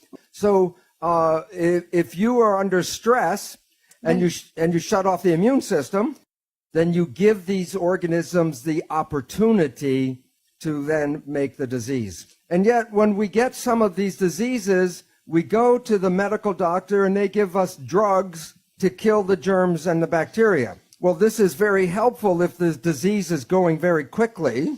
That was not the problem in the first place. The problem was stress that shut off the immune system. So to get healing is, okay, treat the disease, but also treat the stress. Okay, so now we have two problems with stress. It shuts off growth and it shuts off the immune system. There's a third problem, which I call it's adding more stress. It's adding more stress. A third problem. When you are in fight or flight, do you think you use conscious reasoning or reflex behavior? You use reflex behavior. So very important. Listen, the stress hormones, I said before, squeeze the blood vessels in the gut, causing the blood to go to the periphery. But when the stress hormones come into the body, they also go to the brain, and they squeeze the blood vessels in the front of the brain where consciousness is, to push more blood to the back for reflex behavior. That means when you're under stress, you are less intelligent. And for my example, I give you the people of the United States. And the reason is the government knows this. And ever since 9/11, they keep in the media, the newspaper, the television, more stress, and the result is very important. And the importance is this. Since 9/11, every year, the pharmaceutical companies have made 20% more profit every year. In 5 years, 100% more profit in selling drugs. So it's important to realize that stress affects you in many different levels, but all of them result in shutting down your life. So in our next picture, it's like the cells. People move toward positive growth attraction signals, and people move away from fear or threatening signals. When you move in this direction, you're in growth, and in the other direction, protection. And some things in our world are like elevator music, indifferent. It has now been demonstrated that love is the greatest growth signal in the world. For example, in Yugoslavia, where they have orphanages, who was the leader of Yugoslavia? I think, don't you mean Romania? Romania. Yeah. Oh, Romania. Yeah, go ahead with it. Also, Ceausescu was the leader. Yeah. That the people could not afford to take care of their children, and they sent them to orphanages. They got food, clothing, the protection of living inside. They got everything they needed to live except love. And about 40% of those children became autistic. What is autism is the child is shutting itself off from the world. It's in protection, closing itself down. And all of the parameters of health and intelligence in these children were greatly suppressed. They got everything but love. Okay, now the issue is, when we are in this direction in protection, we shut off growth, and that's when illness starts. So when we're on this side of the scale, protection leads to disease, and growth leads to wellness. And I said, well, what causes this disease? And the answer is stress. Now, here's the problem that people do not realize. If I just remove the stress from my life, where am I on the scale? It's 0. If you want wellness, it's not just the absence of stress. You need the joy and the love to go to growth. So if you're in the middle place, you're not in real growth and real health. So stress alone is not the problem. It is what we need is more love and life and happiness. And all of this is based on perception of how you respond to the world. So now the most important question is, where do our perceptions come from? Number 1, genetics. We get instincts we are born with. You do not have to teach a child how to pull its hand out of a fire. It is also very complicated instincts. For example, when a baby is born, every baby can swim From the moment it's born, it can be born underwater and swim like a dolphin. And this brings up a question which I'll answer in a little bit. If we were all born with the instinct and the ability to swim, then why do we have to teach children how to swim? And it's related to the second source of perception. And that is the subconscious mind, where our learned habits and learned experiences are recorded. So I'll talk about the swimming now. Okay. When a baby is very young, the parents are afraid that the baby will drown. So every time the baby goes near the water, the parents, the baby's by the water. By the sink, by the toilet, by the brook, wherever the water is, the baby hears the parents get very excited. So the baby learns that water is dangerous. And it has a fear of water because the parents express the fear, so the baby is afraid of water. So when the baby is 5 years old, the parents buy him a bathing suit. And they want to put the baby into the water, and the baby grabs the parents like a cat with claws. Because what is in the baby's mind? That the baby you're going to drown the baby. So the learned behavior can override the instincts. The third source of perceptions is the conscious mind, which is different than subconscious mind. The subconscious mind is learned habits. The conscious mind is creative programming. We talk about genetics because you were born with that as nature. It's in your nature to pull your hand out of the fire. But the subconscious behavior is learned, so it's based on experience, and it's called nurture. And for 100 years, science says, which is more powerful, nurture or nature? And it's a useless argument, because what's more powerful? Consciousness. When you are conscious, you can rewrite the instincts. And when you become conscious, you can rewrite the experiences of your life. So that it is important to recognize that what we are not using enough of in our world today is consciousness. And I will describe in a little while how most of our lives, 95% or more of our life, is controlled by the habits of the subconscious mind. Now the question is, in development, what environment shapes fetal development?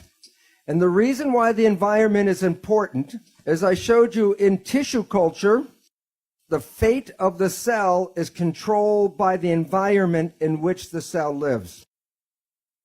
Whether it's just one cell or billions of the cells in a fetus, it's still the same response. So the question is, what environment is controlling the development of the fetus? Know it? Mama? The mom? Absolutely. The mother's environment shapes the fetal environment. When a woman is having a baby and she visits an obstetrician, the obstetrician asks mainly 3 questions. Are you eating well? Are you taking vitamins and minerals? Are you getting exercise? Why so few questions? And the answer is this. Medicine believes the fetus is controlled by the genes, genetic determination. And so therefore, the development of the baby has nothing to do with the mother. And so therefore, the mother's only role is to feed the baby. But as we talked about, the new science called epigenetics says that the environment controls the genes. Now think about this. This is an issue. Is there more in the mother's blood than just nutrition? Yes, emotions, the chemistry of emotions, the stress hormones, and all the other factors that control the mother's body also go into the placenta and affect the fetus. If the mother is happy, the chemistry of happiness makes the baby happy. If the mother is stressed or angry, the baby is stressed and angry.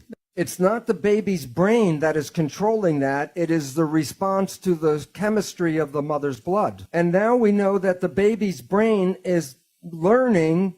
Halfway through pregnancy, the brain starts learning. So the emotional patterns and behavior of the mother are being learned by the baby before it's born. But this does not leave the father out of the picture. Because if the father irritates or upsets the mother, then that is translated to the baby. And you might say, why should nature allow the mother to influence the baby so much? And the answer is this. When the baby is born, it will live in the environment that the mother experiences. So the mother is nature's Head Start program. It prepares the baby for the world that is present when that baby is born. And that the influence of the mother and the chemistry of her blood influence the genetics of the child. So, for example, the experiences of the mother during World War II, and this is in the Netherlands, a scientific study, when there was not enough food and people were in starvation, the influence of the starvation on the mother was passed to and affected the genetics of the child. And when the child grew up and had her own baby, it passed the influence of starvation onto the next generation.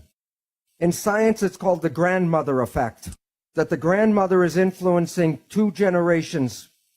As I mentioned, medicine has said that all the development is just controlled by the genes of the baby, and that the brain and the nervous system of the fetus doesn't really work until just near birth. This is now proven to be totally wrong. That the baby, as I mentioned, is learning by midway through pregnancy. It's learning now. So if the father talks to the baby through the abdominal wall, the baby will learn the voice of the father, and when the baby is born and the father says any words, the baby will know which one the father is. And also it works with music, because people play music to the baby and it learns the music before it's born. Now I'm going to show you an experiment, a sonogram. And it's a sonogram of a fetus, and there's an argument between the mother and the father. It's in Italian, but it doesn't make a difference because an argument is the same in any language. But what I want you to observe is the response of the fetus.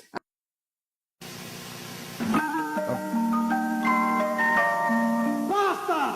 Mi hai stufato! Non ti sopporto più! Insomma, basta! Quando un bambino nasce, Watch it ha già again. un passato. Siete voi. Non dimenticatelo, perché 9 mesi valgono una vita.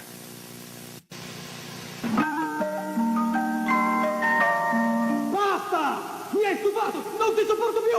Insomma, basta! Quando un bambino nasce, ha già un passato. Siete voi. Non dimenticatelo.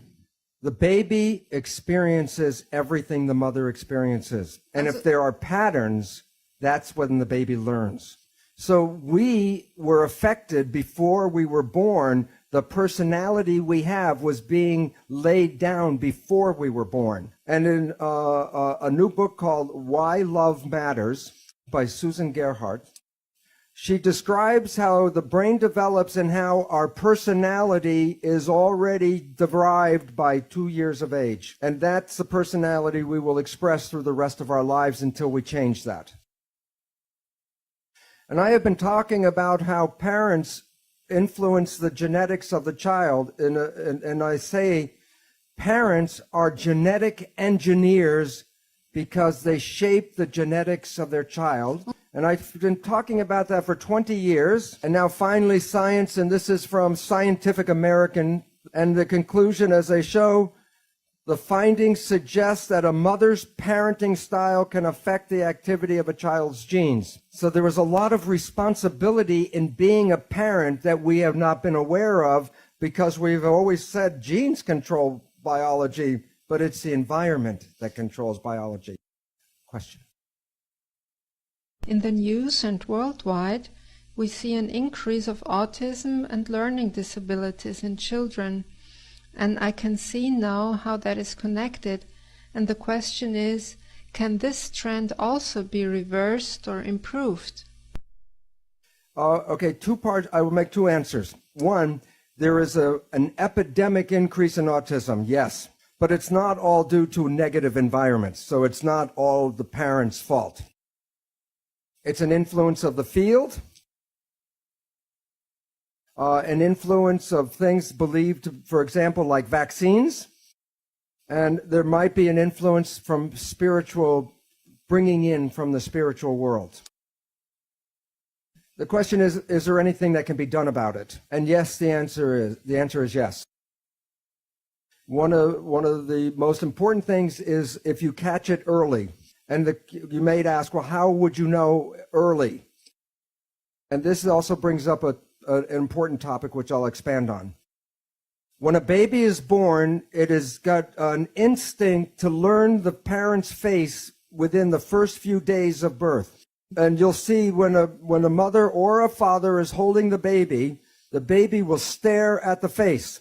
Within 2-3 weeks after the baby is born, the baby can distinguish on the basis of the eyes of the parents if the parents are happy or the parents are afraid or angry. And it's a very important reason why the baby does this. Because when a baby now is born, everything is new for the baby in the world. And the instinct of the baby when it comes across something new is to turn and look at the face of the parents. And if the parent looks like no, the baby will instantly learn that whatever that the baby was near was dangerous or shouldn't go near it, and it doesn't need to learn any more than that. It just looks at the face. And if the baby looks at the parent's face and sees that the father or the mother is happy when the baby is looking at something new, then the baby immediately knows that perception is that whatever that is, it is not bad. But you also might be familiar with it's not just in babies, because when a child is on a playground and falls down from a swing or some toy, or the baby or the child will look for the parents. And if the parents are in shock, the baby or the child will cry. And if the child looks at the parent and the parents go, like it's okay, the child will get up and everything will be okay. So the important fact is this: a child learns about the world first by studying the face and the eyes of the parents. And what's different about an autistic child? It doesn't look in the face and the eyes of the parents. It will look at a mouth, but then the signals don't make any sense. And there is a book called Attachment Bonding by a woman called Katie Granju. And she describes how an orphan baby was autistic and would not look at the face of the caretaker. So the caretaker would feed the baby with a bottle, but if the baby did not look at her eyes, she took the bottle out. And soon the baby learned to feed by looking into the eyes of the caretaker. And that baby was grew up not to be autistic. And this is a parenting problem because most parents do not know that this important communication is going on. So they're not paying attention when the child is looking for information in their face. And this interferes with the instinct of learning. So if parents do not pay attention like this, then frequently the child then starts looking everywhere for some information and then loses its focus and attention. And it contributes to attention deficit disorder. Sorry. Short, yeah. Yeah. You said that influence the field, vaccines, and maybe spiritual world. So in this context, what is spiritual world for you? To start with, very quickly, I did not believe in the spiritual world. When I understood how the cells worked, I will show you this afternoon precisely what I mean by the spiritual world and how it connects to the cells. And it was interesting because I said, and you asked, one woman asked a question about the scientist influencing the experiment. Well, I had no concept of the spiritual nature. That's why I was in science, because I was a mechanist. And the results of the experiments revealed the connection of us to the environment as our identity comes from the environment. So I'll talk about it later. This is a recent review from the journal Science. And it talks about where do the patterns of disease come from. And I will blow this up. And then this is what I'll read. Environmental processes influencing the propensity to disease in adulthood operate during the periconceptual, the fetal, and infant phases of life. So issues of cardiovascular disease, cancer, obesity, diabetes are all rooted in the earliest stages of our life, around the time of conception, fetal development, and the infant phases. Okay. Thank you. This is an experiment that was done in Japan where they were teaching the mother, before she had the baby, the mother a computer program. They taught her how to turn on the computer, and then a Japanese script for a color would show up. And on the bottom of the screen was a color bar. And if she would select the right color to match the script, a coin would come out of the computer, and she could take the coin to a vending machine and buy a treat. It took many, many months to teach the mother. Then she had a little baby chimp. And the baby was so small it couldn't really walk yet. And the mother was doing the experiments. And one day she gets the coin and goes to the vending machine and leaves the baby. And the baby pulls itself up to the computer, turns it on, the script comes up, selects the color, and then grabs the coin. And the scientists were shocked. Who taught the baby? The answer is very important. It suggests that infants pick up such skills solely by observation and don't have to be actively coached by their parents. This is exactly what happens to us when we are children. And it is a very important relationship to how the brain works. In brain research, we study the what's called the EEG, which is the vibration activity of the brain. As adults, we have very high and low ranges of activities going on all the time. But in our development, we jump from lower to the higher, to the higher, to the higher vibrations over time. For the first 2 years, from before birth to the first 2 years, we are in the lowest frequency. Okay? From this is for an adult, delta is like sleeping or unconscious.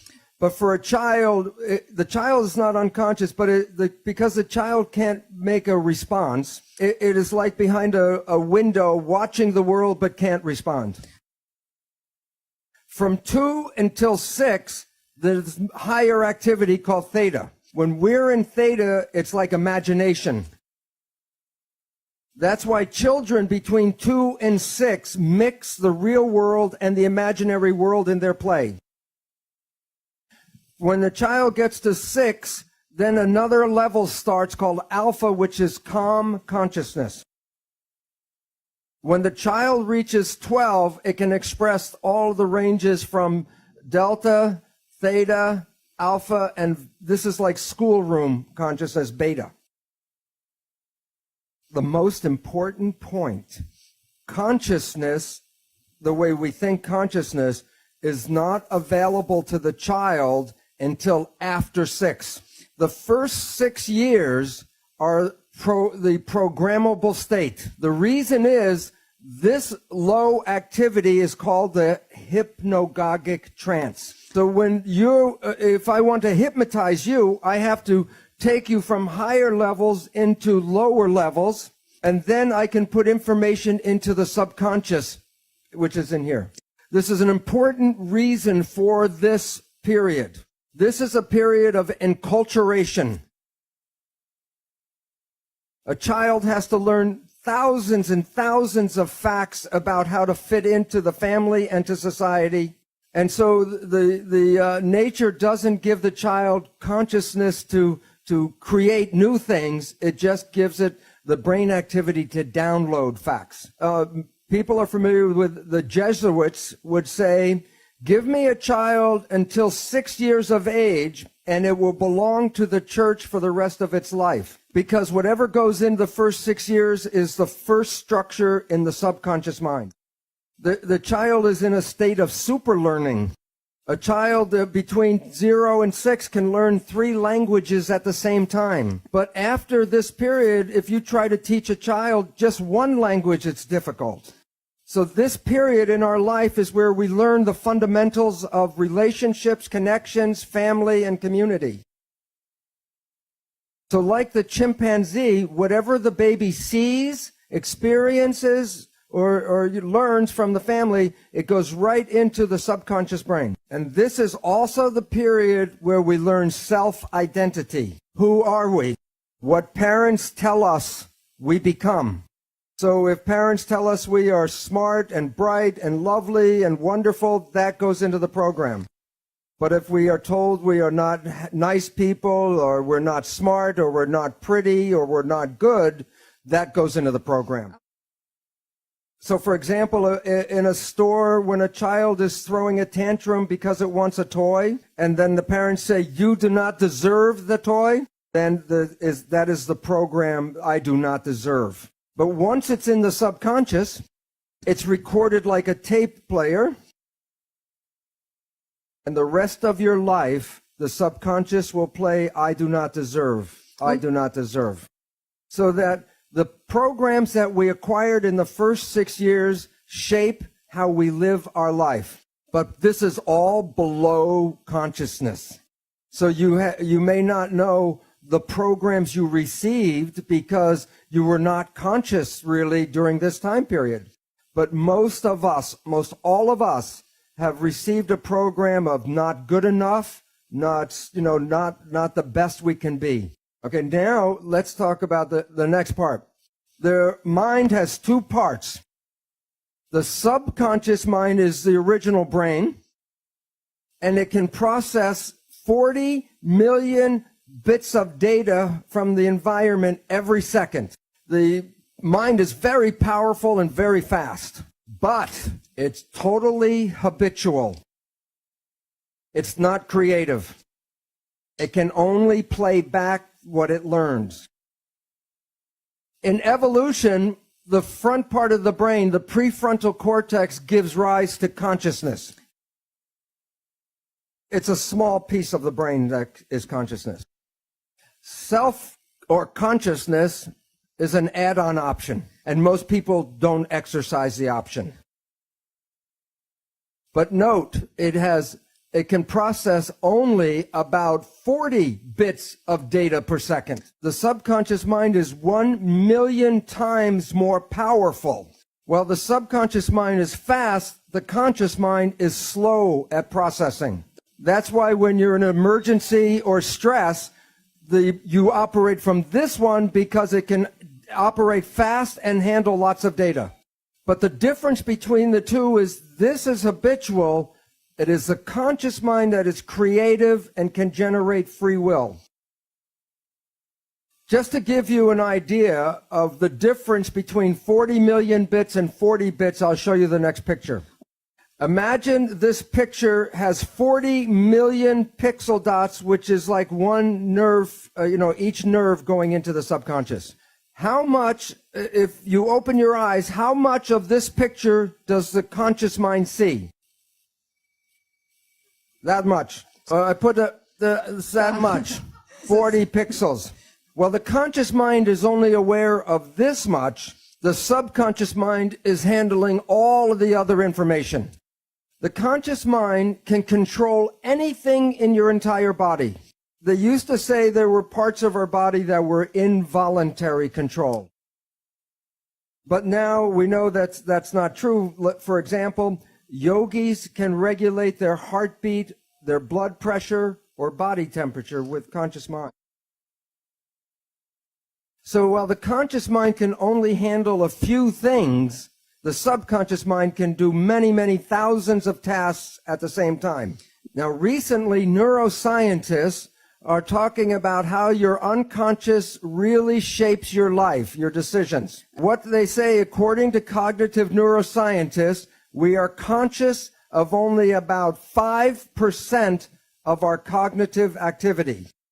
So what this means is every day, and 5% is high. They say that most people, 1% of their day is in the conscious mind. So every day, you create only from your creation mind, your conscious mind, only about 1% of what is going on in your life. And therefore, 95 to 99% of your life comes from your programming in your subconscious mind.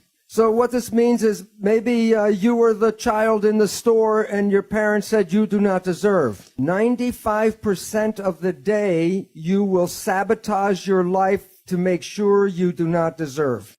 And the reason why is the subconscious job is to create reality out of the program. And so therefore, if you have negative programming, 95% of the day, you will create that negative experience in your life. Now, here's the problem. The conscious mind and the subconscious mind work together. So whatever the conscious mind focuses on, it can control, but what it's not focusing on, the subconscious mind controls. So most of our day, we are thinking about the future or thinking about the past. That's with the conscious mind. So if the conscious mind's not paying attention to right now, then everything you're doing during the day is being run by the program that you got. But the problem is, because your mind is not, the conscious mind's not paying attention, then it does not see the program being played by the subconscious mind. I'll give an example. When you first got you in the car with a driver permit, you didn't know how to drive a car. So you were very conscious of everything, watching everything as you were trying to drive. But now you've driven for 10 or 15 years. And you might be like me.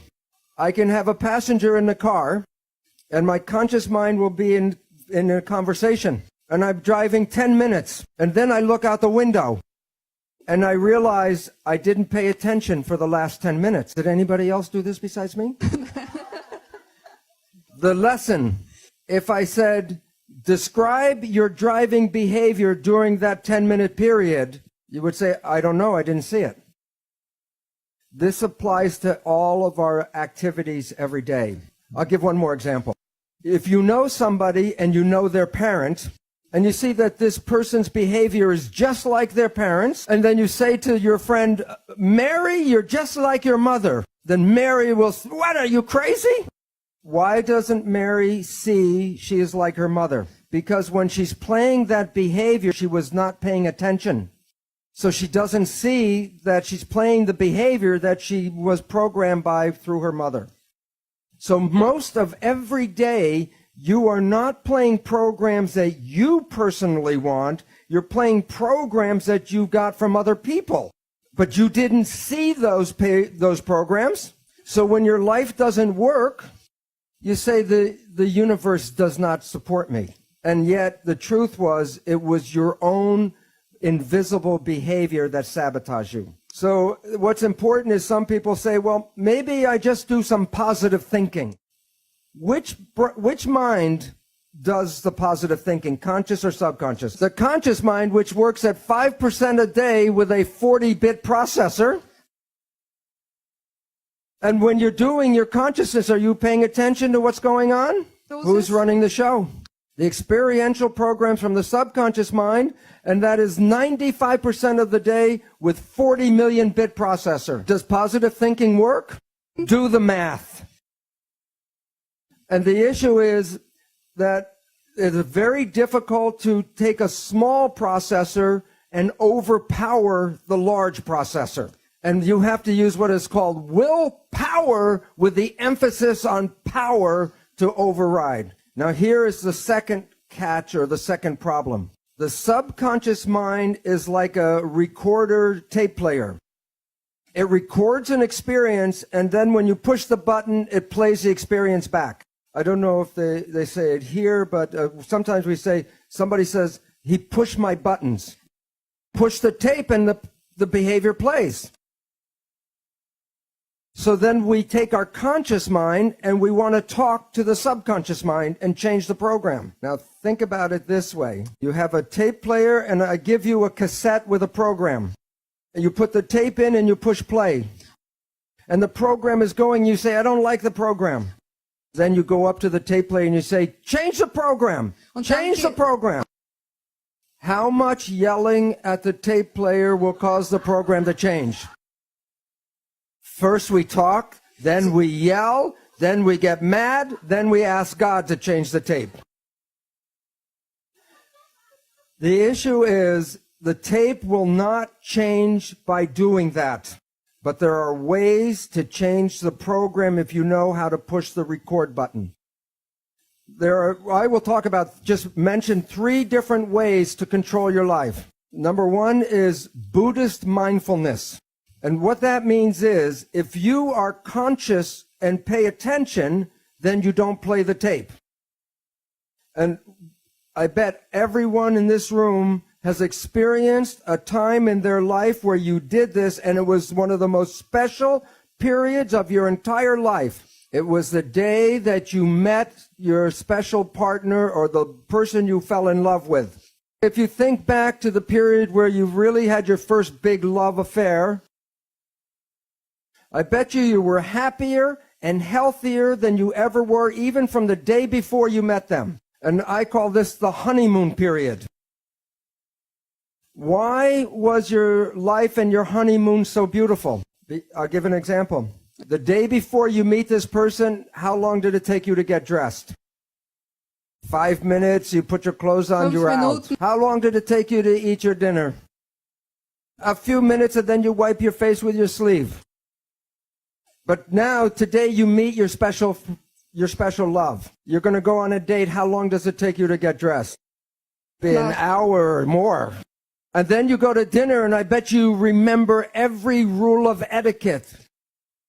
You use the right fork and the right spoon. The napkin, you blot, and you didn't talk with the food in your mouth. What was different that day than the day before? You watched yourself. You didn't let the automatic program play.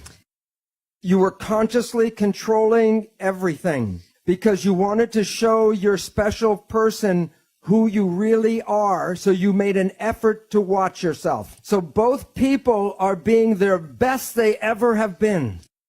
And love is everywhere. And then time goes on.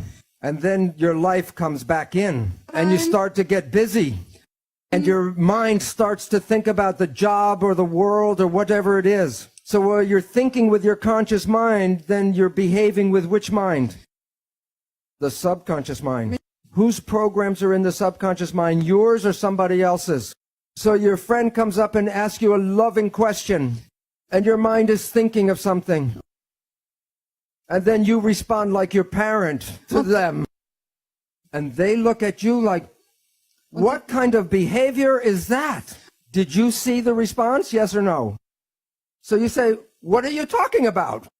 And then the arguments begin, because now you're communicating as a different person. You're not communicating with the person you believe you are in your conscious mind. So if you were the child in the store at 6 and you were told you do not deserve, and then you're on your job in a little tiny room doing a little job, and you're thinking, I'm better than this, I should be running the company.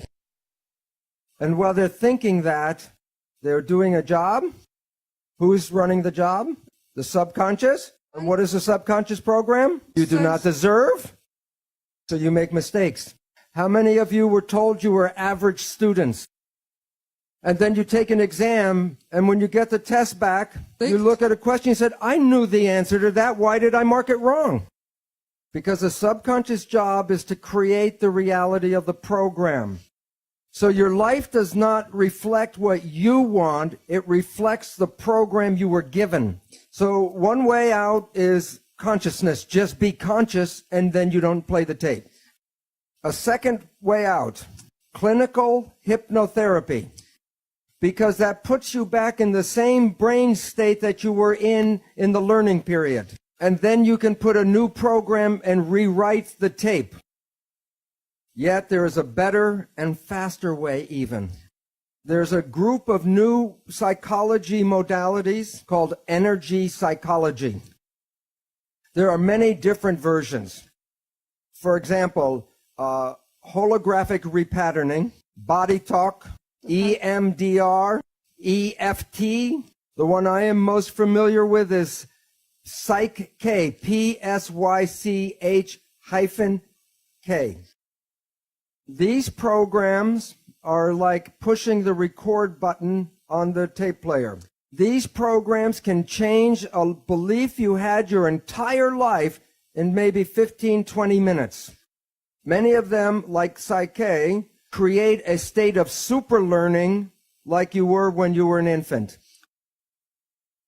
I am not going to talk about these modalities. On my website, I have a list of all the different ones, most of them now, and you can select that and go to their own website and read about them. Okay, now what I want to talk about is your thoughts go in and adjust your body on the inside, but I'm now going to show you how your thoughts go out and affect your life on the outside. This is an older picture of a new technology called magnetoencephalograph, MEG. EEG, you put wires on your skin and read the brain activity. MEG, the probe does not even touch the head. You can read your brain activity outside of your head. It's not magic. When a nerve carries a signal, it's like an electric wire. It has an electrical component as shown in the black arrows, and so the electric component can be picked up by electrodes on the skin. But when a wire is carrying a current, it also has a magnetic field around it. And in physics, they call it the rule of the right-hand thumb. If my arm is a wire and the current is going from here to here, I take my right hand with my thumb pointing in the direction of the current flow, and my fingers show the polarity of a magnetic field that goes around the wire. The magnetic field passes through the skin. Your thoughts are not contained in your head. This was an experiment by an Indian scientist, Amit Goswami. He was in What the Bleep. He had two people meditate on each of them being present together. And then he separates them by 50 feet. And in one of the people, he flashes a strobe light in his eye very fast. And it causes what they call an evoked potential, a very fast firing of the brain. Well, this one saw the light and had the evoked potential. The other one, 50 feet away, at the same time he had the evoked potential, the other one had an evoked potential and didn't see the light. Because as I talked about yesterday, people are not particles, they're waves. And waves become entangled with each other. The people that you get connected to, you are entangled with. And many people are familiar, if you think about someone or talk about someone you haven't seen for years, and I say, oh, I haven't seen my friend John in 10 years, and the phone rings and it's John. Or a letter comes in the mail from John. Most people experience something like this. It's like the placebo-nocebo. When you think very positive thoughts of someone, they make an effort to get in touch with you. But it works both ways. If you have a negative thought about somebody, wherever they are, they will create negative talk about you. So it's very important to recognize your thoughts and your judgments are not just connected to you, they're connected to the people you talk about. So in this, people know that if you hit the right frequency, you can cause a crystal goblet to explode. It's called harmonic resonance, or I showed yesterday, constructive interference. When two waves are in phase with each other, remember where they meet, the waves got bigger? Well, atoms vibrate at a frequency, and if I use the same frequency with a tuning fork, constructive interference, and it causes the atoms to spin faster, and then the glass explodes. Now, the question is, in experiment, if I hit the tuning fork, what will happen in this picture? All of them? Only this one. Why? It's interference of the same frequency. Different frequency, it doesn't respond. Now, you are like a tuning fork with your brain, and you're broadcasting frequencies of your thoughts. Which goblet is going to respond to your thoughts? The one that is harmonically resonant with your thoughts. If you live in fear, you're not going to activate the Dalai Lama, but you may get Scarface to show up. So when you are having thoughts, you are exciting and activating those things in the world that are connected to your thoughts. When a mugger is trying to pick out which person he's going to attack, which one of the different people walking down the street, which one do you think gets attacked? The one who is most afraid. Because the one who's most afraid will resonate, and that means that the mugger doesn't have to do anything, go boo, and everyone will give him everything.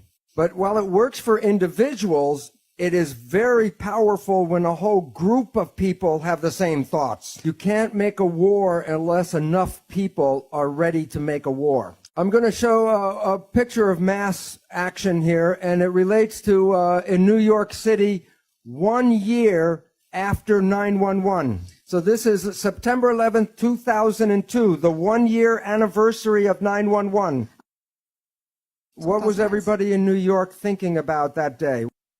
The winning number, 911, because we collectively create the reality. When Greg and I were in Australia and met with the knowledge keeper, the Mandaeans, he said that through their practice they see into the future, and they know about Saddam Hussein. They knew about George Bush.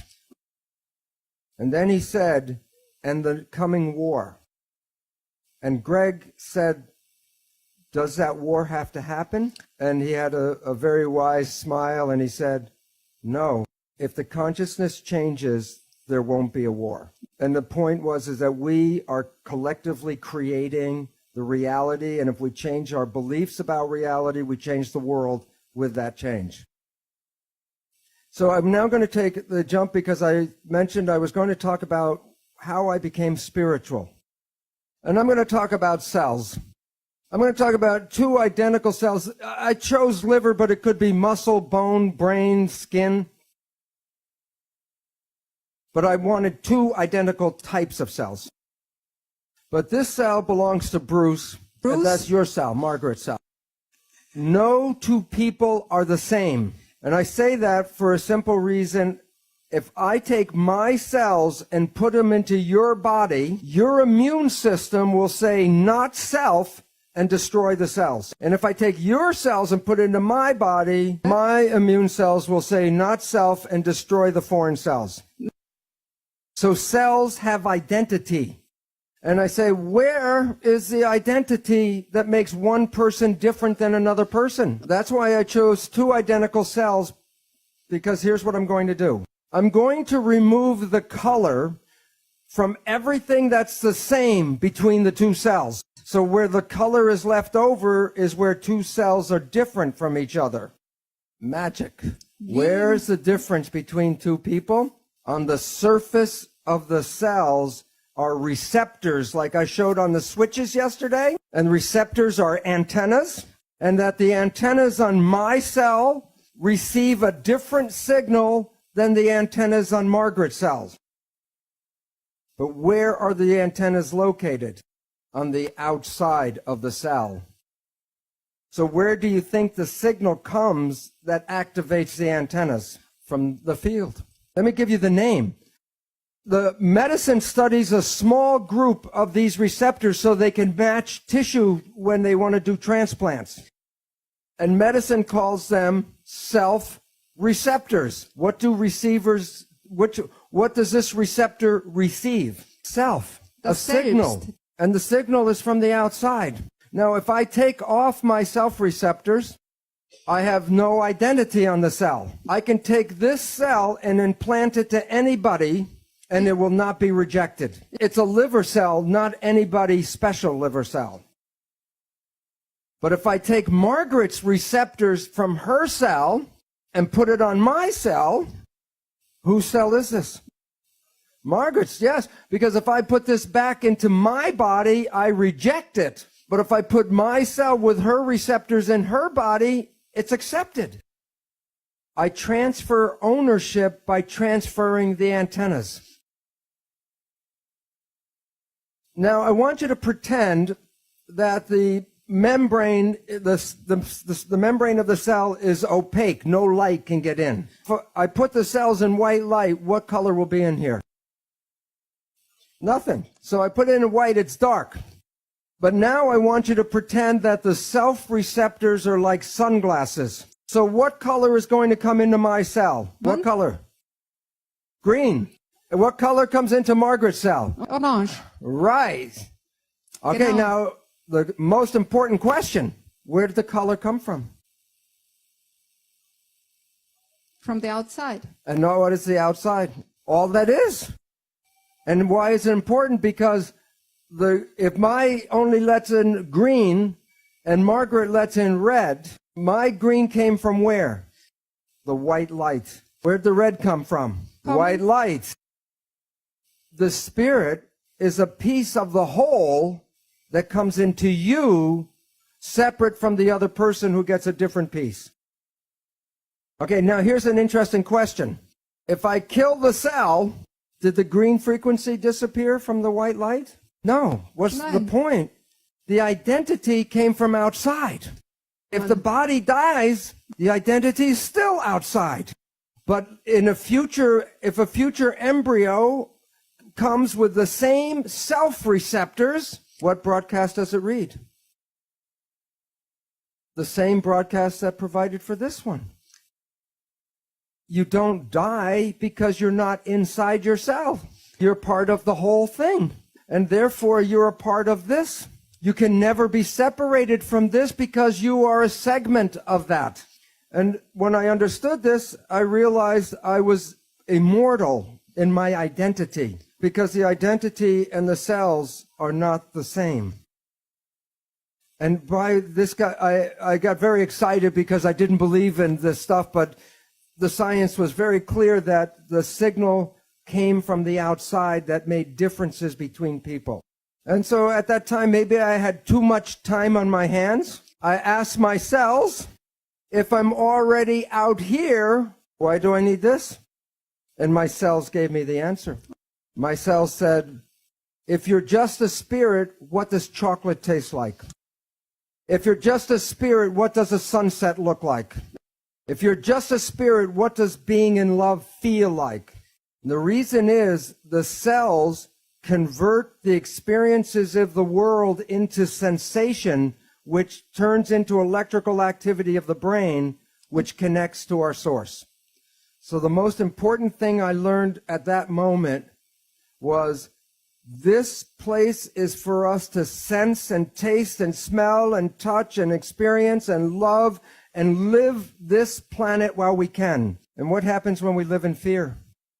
We shut everything down, and the life is wasted. And the point about this is each person is like a frequency of the light. In refraction, white light, when the white light comes in, the spectrum comes out. If I push the spectrum in this way, what comes out the other side? White light. But each one of us is like a frequency. So we vote in this room, we don't like Mr. X, and we throw Mr. X out. Okay, so we throw out Mr. X. I take the remaining frequencies and I push them back through the prism. Do I get white light? No. We, as a group, want the white light to come back to the planet. We gave the white light to people like Jesus and Buddha and Mohammed, but they were trying to teach us the lesson that we are the white light. The lesson we did not learn is that we are cells in a larger thing called humanity. We as individuals are not evolving. Humanity as a collective organization is evolving.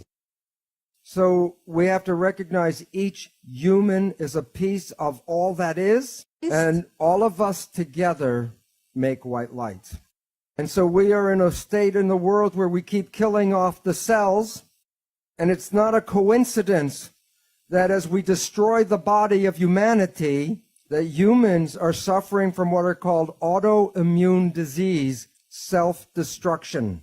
For the vibrations that affect the whole also create the same pattern in us. Okay, so the mind, let's talk about it now. That there's a super consciousness, something from the environment that plays through the self-receptors.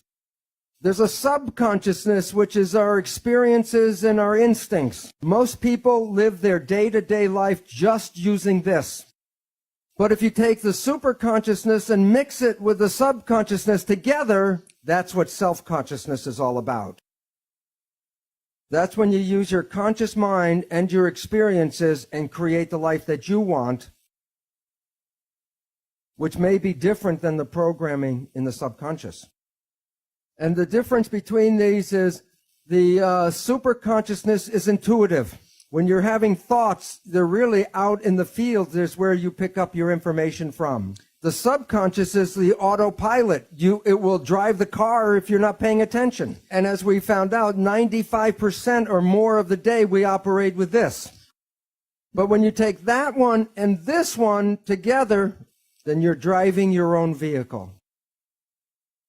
So in conclusion, I say, well, what creates the life that we have? And the answer is spirit, the element from the field, and then the influence of the spirit in the self is the mental process. So the reality that we're experiencing right now is a combination of spiritual and mental activity. The article is called The Mental Universe, and it's from a professor of physics at a major university called Johns Hopkins University. Instead of reading the whole article, I'll show you the exact 2 sentences at the very end of the paper. The universe is immaterial, it's mental and spiritual. Live and enjoy. And this ties together all the work that Greg has been talking about in the field, the mentation, the spiritual element. It ties it to the physical body and your own consciousness. And therefore, we have a good message from science. We can create the world that we want, and what we have to do is become conscious.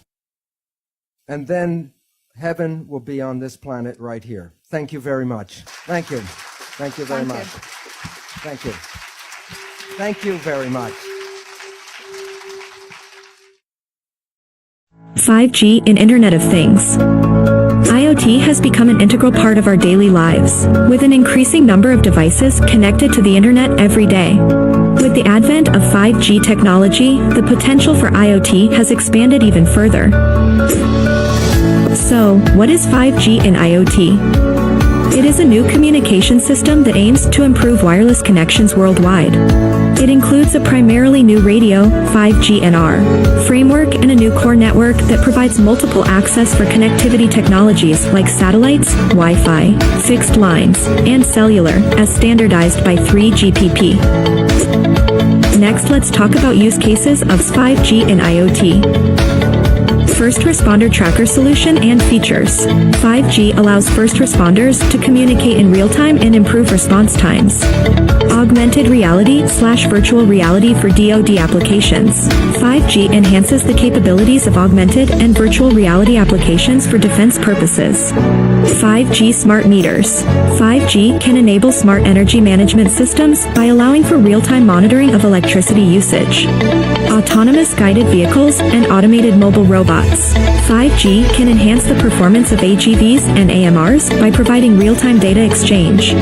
Digital healthcare applications. 5G can improve healthcare by enabling faster and more reliable communication between medical devices and the cloud, enabling remote patient monitoring and telemedicine. Major key players in this domain: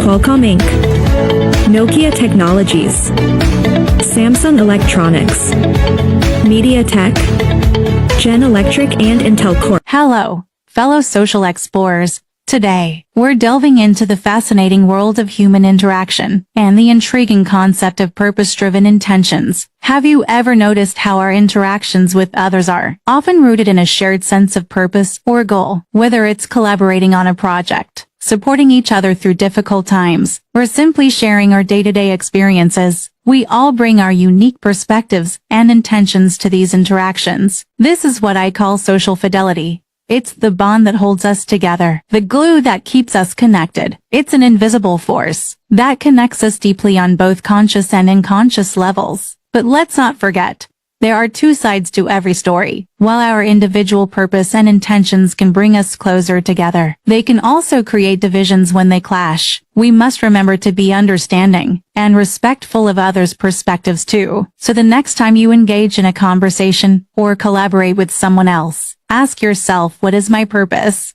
What am I intending to achieve? By being aware of our own intentions and respectful of others, we can foster stronger connections and maintain social fidelity in our lives. Thanks for joining me on this journey of self-discovery. If you found this video enlightening, don't forget to like, share, and subscribe for more insightful content. Until next time, keep exploring your social world. Latest and greatest in technology. Today, we're going to dive into the Vibrant Star Video Call Center, a game-changing platform that's taking the world by storm. So, let's get started. First off, let's talk about the Vibrant Star Video Call Center's actionable marketplace. This feature allows you to easily connect with potential customers and clients, making it a powerful tool for your business. With just a few clicks, you can create a professional profile, share your products or services, and start building your brand. Now, let's move on to the advanced features of this platform. The Vibrant Star Video Call Center is designed to make your life easier, and it does just that. With its intuitive interface and user-friendly design, you can manage your calls, messages, and appointments with ease. Plus, the platform is equipped with advanced analytics, so you can track your progress and make data-driven decisions to grow your business. But wait!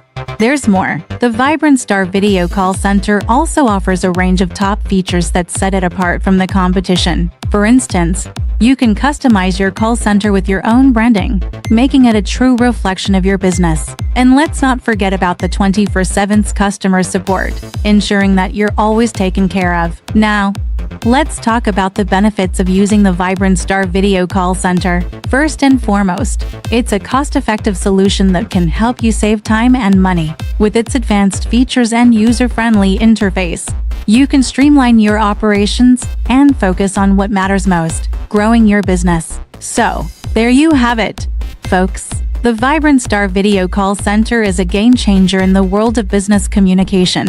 Whether you're a small business owner or a seasoned entrepreneur, this platform is definitely worth checking out. Thank you so much for tuning in today. If you found this video helpful, please give it a thumbs up, and don't forget to subscribe to our channel for more tech insights. As always, stay curious and keep exploring the world of technology. Hey there, everyone! Welcome back to our channel. Today, we're going to talk about a fascinating topic, social fidelity. Specifically, we'll be discussing why social fidelity is important and how it can benefit us all. So, let's dive right in. You know, in today's world, it's easy to get caught up in the hustle and bustle of everyday life. We're constantly bombarded with information, and it can be difficult to separate fact from fiction. That's where social fidelity comes in.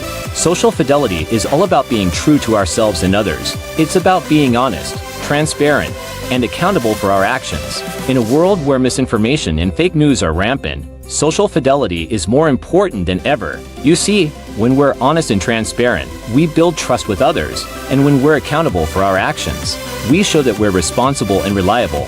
These are qualities that are essential in today's society. But social fidelity isn't just about being honest and accountable. It's also about taking ownership of our actions. When we do this, we're more likely to make better decisions and take responsibility for our lives. Now, let's talk about the benefits of social fidelity. When we're honest and transparent, we build stronger relationships with others. We're more likely to be trusted and respected, which can lead to more opportunities and success in our lives. But it's not just about personal success. When we're honest and accountable, we're also more likely to make better decisions for our communities and the world as a whole. We're more likely to take action on issues that matter to us, and we're more likely to be engaged and involved in our communities. So, why is social fidelity so important?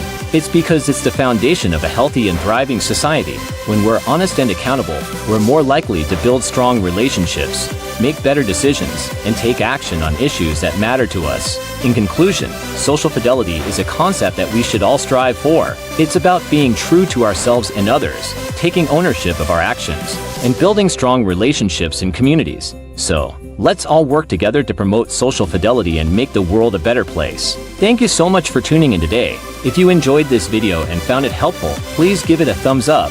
And don't forget to subscribe to our channel for more great content. Until next time, stay honest, stay accountable, and keep building those strong relationships.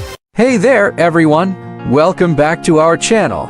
Today, we're going to dive into the fascinating world of website experience and how it's shaped by our future, our membership, and our commitment to social fidelity. So, let's get started.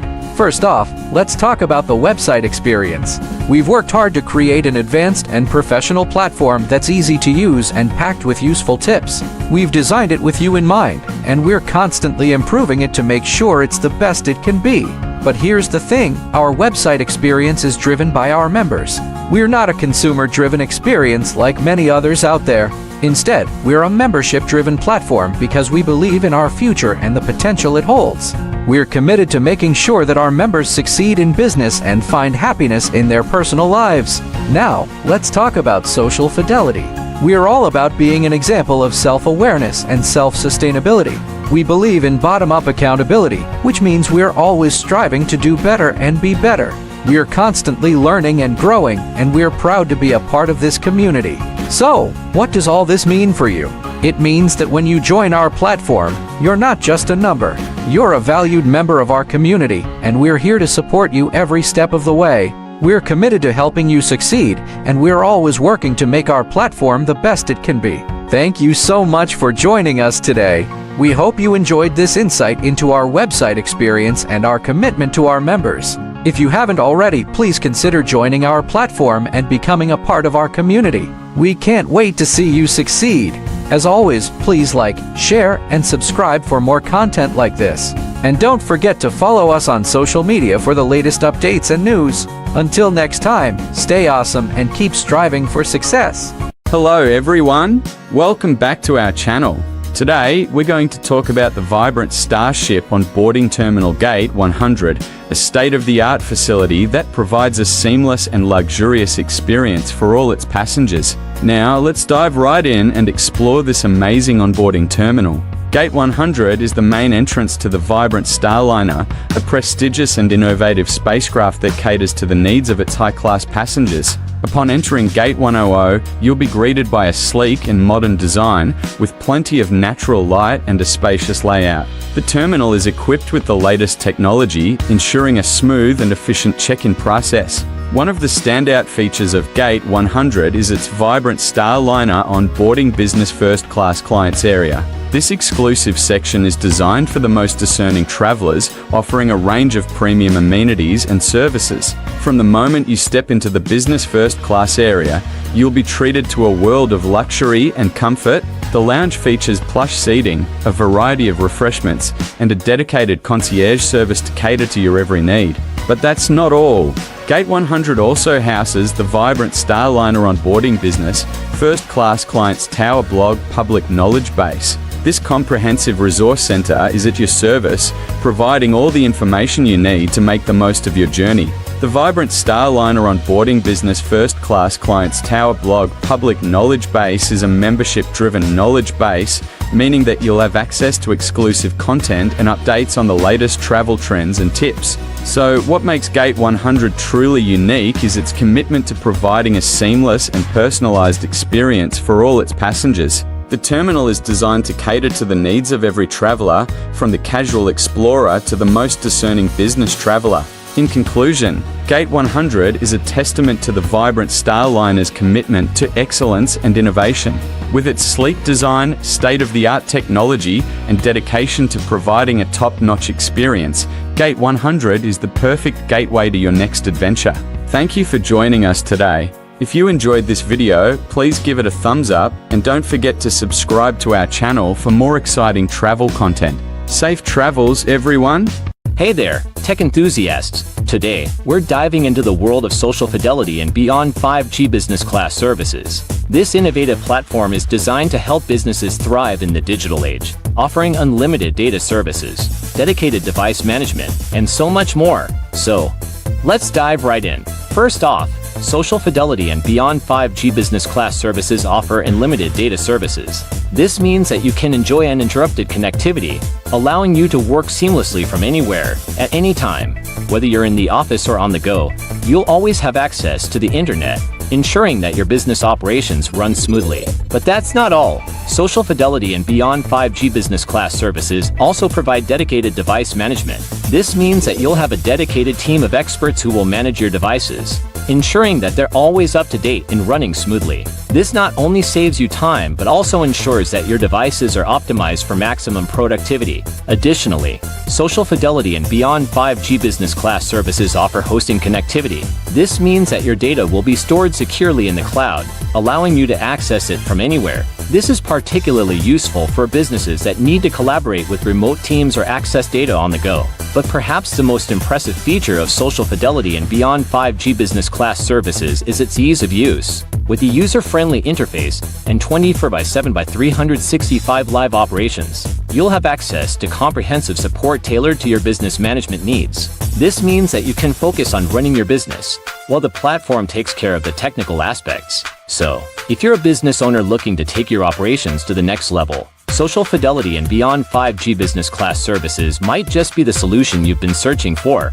With its unlimited data services, dedicated device management, hosting connectivity, and ease of use, this platform is designed to help businesses thrive in the digital age. Thank you for tuning into today's video. If you found this information helpful, please give it a thumbs up. And don't forget to follow and subscribe for more tech updates. Until next time, stay connected and keep your business thriving. Hey there, everyone. Welcome back to our channel. Today, we're going to talk about actionable marketplace solutions and how they can help us become more accountable and productive in our daily lives. You see, by producing results and focusing on bottom-up accountability, our membership can truly shine as a vibrant example of what's possible. On the other hand, top-down corrective measures have often exposed the weaknesses of humanity, but that's all about to change. The Internet of Things is a wake-up call for all of us, urging us to be the change that others will see. This change will drive the greatest production of humanity, and the world is more than ready for it. So, let's work smarter and embrace this change together. Thank you so much for tuning in. And if you enjoyed this video, please don't forget to hit that like button, subscribe to our channel, and share it with your friends. Until next time, stay productive and accountable. Hey there, folks. Welcome back to our channel. Today, we're going to dive into a fascinating topic: the evolution of humanity beyond the 5G and how our actionable marketing values are becoming more human. You see, in the past, we've been focused on 5 key aspects of human development: gathering, gathering, gathering, gathering, and gathering. But now, we're moving beyond those 5Gs and embracing a new approach. Our marketing values are shifting towards a more human-centric approach. We're no longer just about gathering, but we're now focusing on giving, giving, giving, giving, and giving. So, let's embrace this new era of humanity and strive to make our marketing efforts more human-centric. After all, isn't that what truly matters in the end? Thank you for joining us today. If you enjoyed this video, don't forget to hit that like button, share it with your friends, and subscribe to our channel for more insightful content. Until next time, stay human. Hey there, everyone. Welcome back to our channel. Today, we're going to talk about a fascinating topic: social fidelity. Specifically, we'll be discussing why social fidelity is important and how it can benefit us all. So, let's dive right in. You know, in today's world, it's easy to get caught up in the hustle and bustle of everyday life. We're constantly bombarded with information, and it can be difficult to separate fact from fiction. That's where social fidelity comes in. Social fidelity is all about being true to ourselves and others. It's about being honest, transparent, and accountable for our actions. In a world where misinformation and fake news are rampant, social fidelity is more important than ever. You see, when we're honest and transparent, we build trust with others, and when we're accountable for our actions, we show that we're responsible and reliable. These are qualities that are essential in today's society. But social fidelity isn't just about being honest and accountable. It's also about taking ownership of our actions. When we do this, we're more likely to make better decisions and take responsibility for our lives. Now, let's talk about the benefits of social fidelity.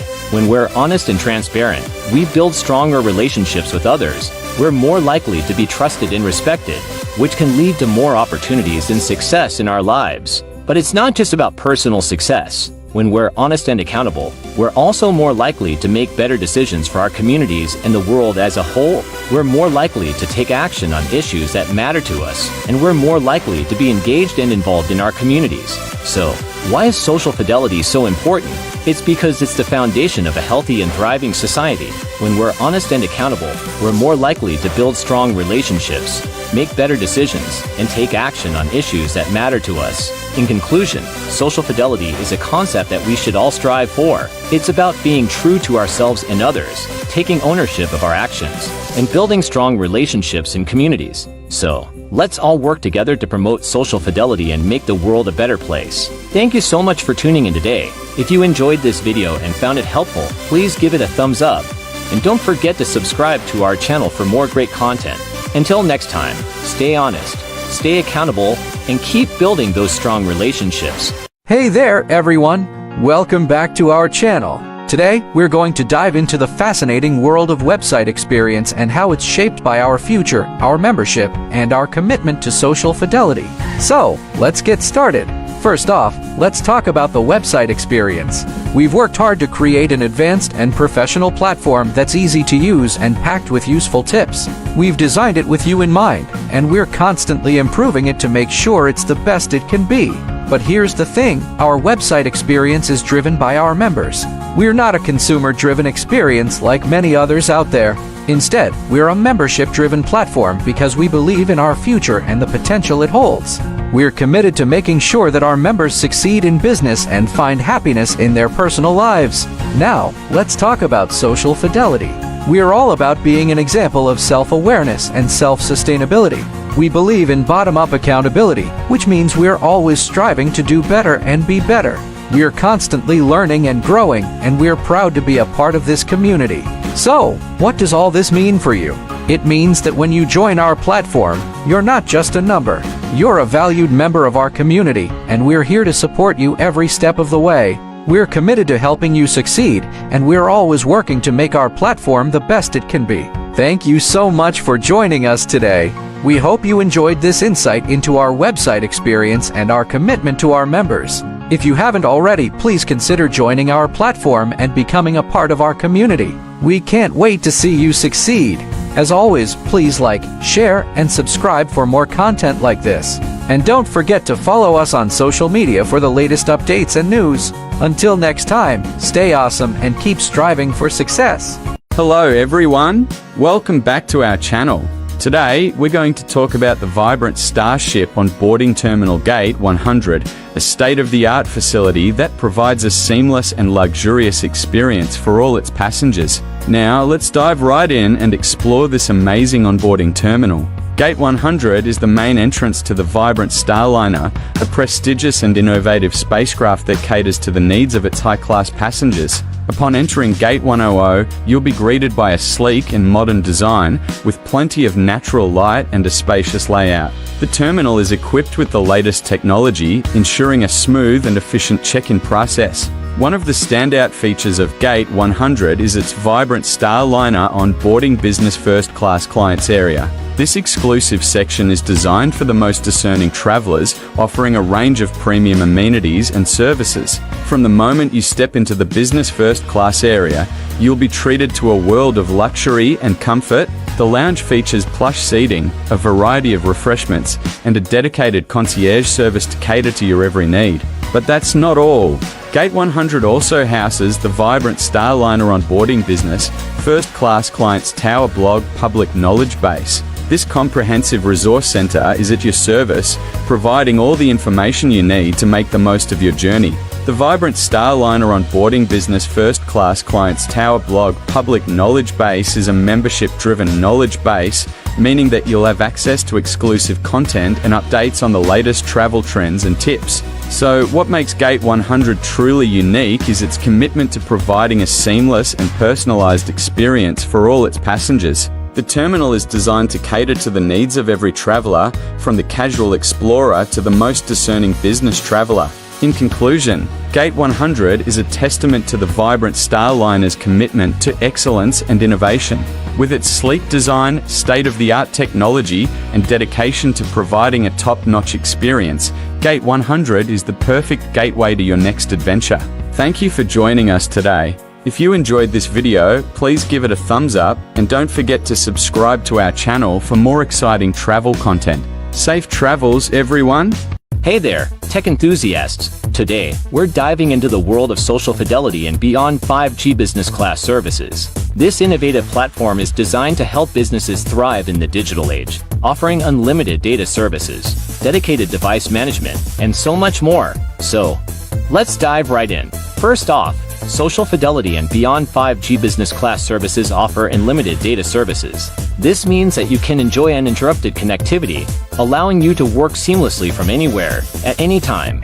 Whether you're in the office or on the go, you'll always have access to the internet, ensuring that your business operations run smoothly. But that's not all. Social Fidelity and Beyond 5G Business Class Services also provide dedicated device management. This means that you'll have a dedicated team of experts who will manage your devices, ensuring that they're always up to date and running smoothly. This not only saves you time but also ensures that your devices are optimized for maximum productivity. Additionally, Social Fidelity and Beyond 5G Business Class Services offer hosting connectivity.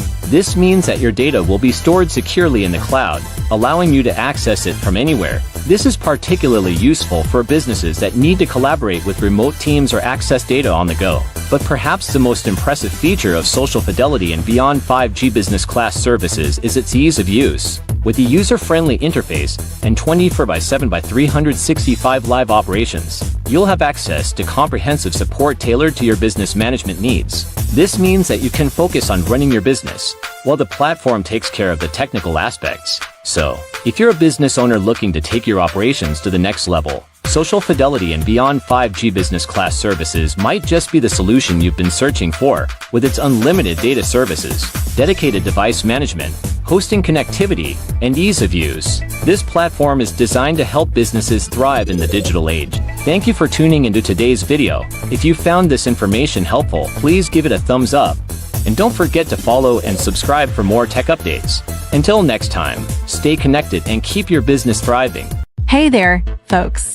Welcome back to our channel, where we're all about bringing you the latest and greatest in technology. Today, we're going to dive into the Vibrant Star Video Call Center, a game-changing platform that's taking the world by storm. So, let's get started.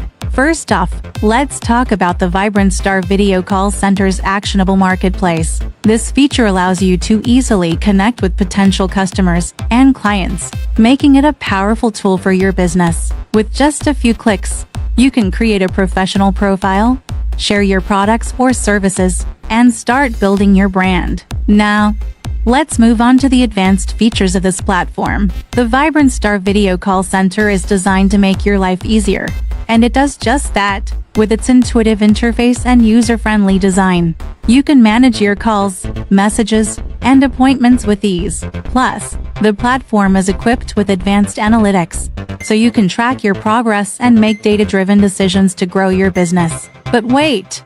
There's more. The Vibrant Star Video Call Center also offers a range of top features that set it apart from the competition. For instance, you can customize your call center with your own branding, making it a true reflection of your business. And let's not forget about the 24/7 customer support, ensuring that you're always taken care of. Now, let's talk about the benefits of using the Vibrant Star Video Call Center. First and foremost, it's a cost-effective solution that can help you save time and money. With its advanced features and user-friendly interface, you can streamline your operations and focus on what matters most, growing your business. So, there you have it, folks. The Vibrant Star Video Call Center is a game-changer in the world of business communication. Whether you're a small business owner or a seasoned entrepreneur, this platform is definitely worth checking out. Thank you so much for tuning in today. If you found this video helpful, please give it a thumbs up. And don't forget to subscribe to our channel for more tech insights. As always, stay curious and keep exploring the world of technology.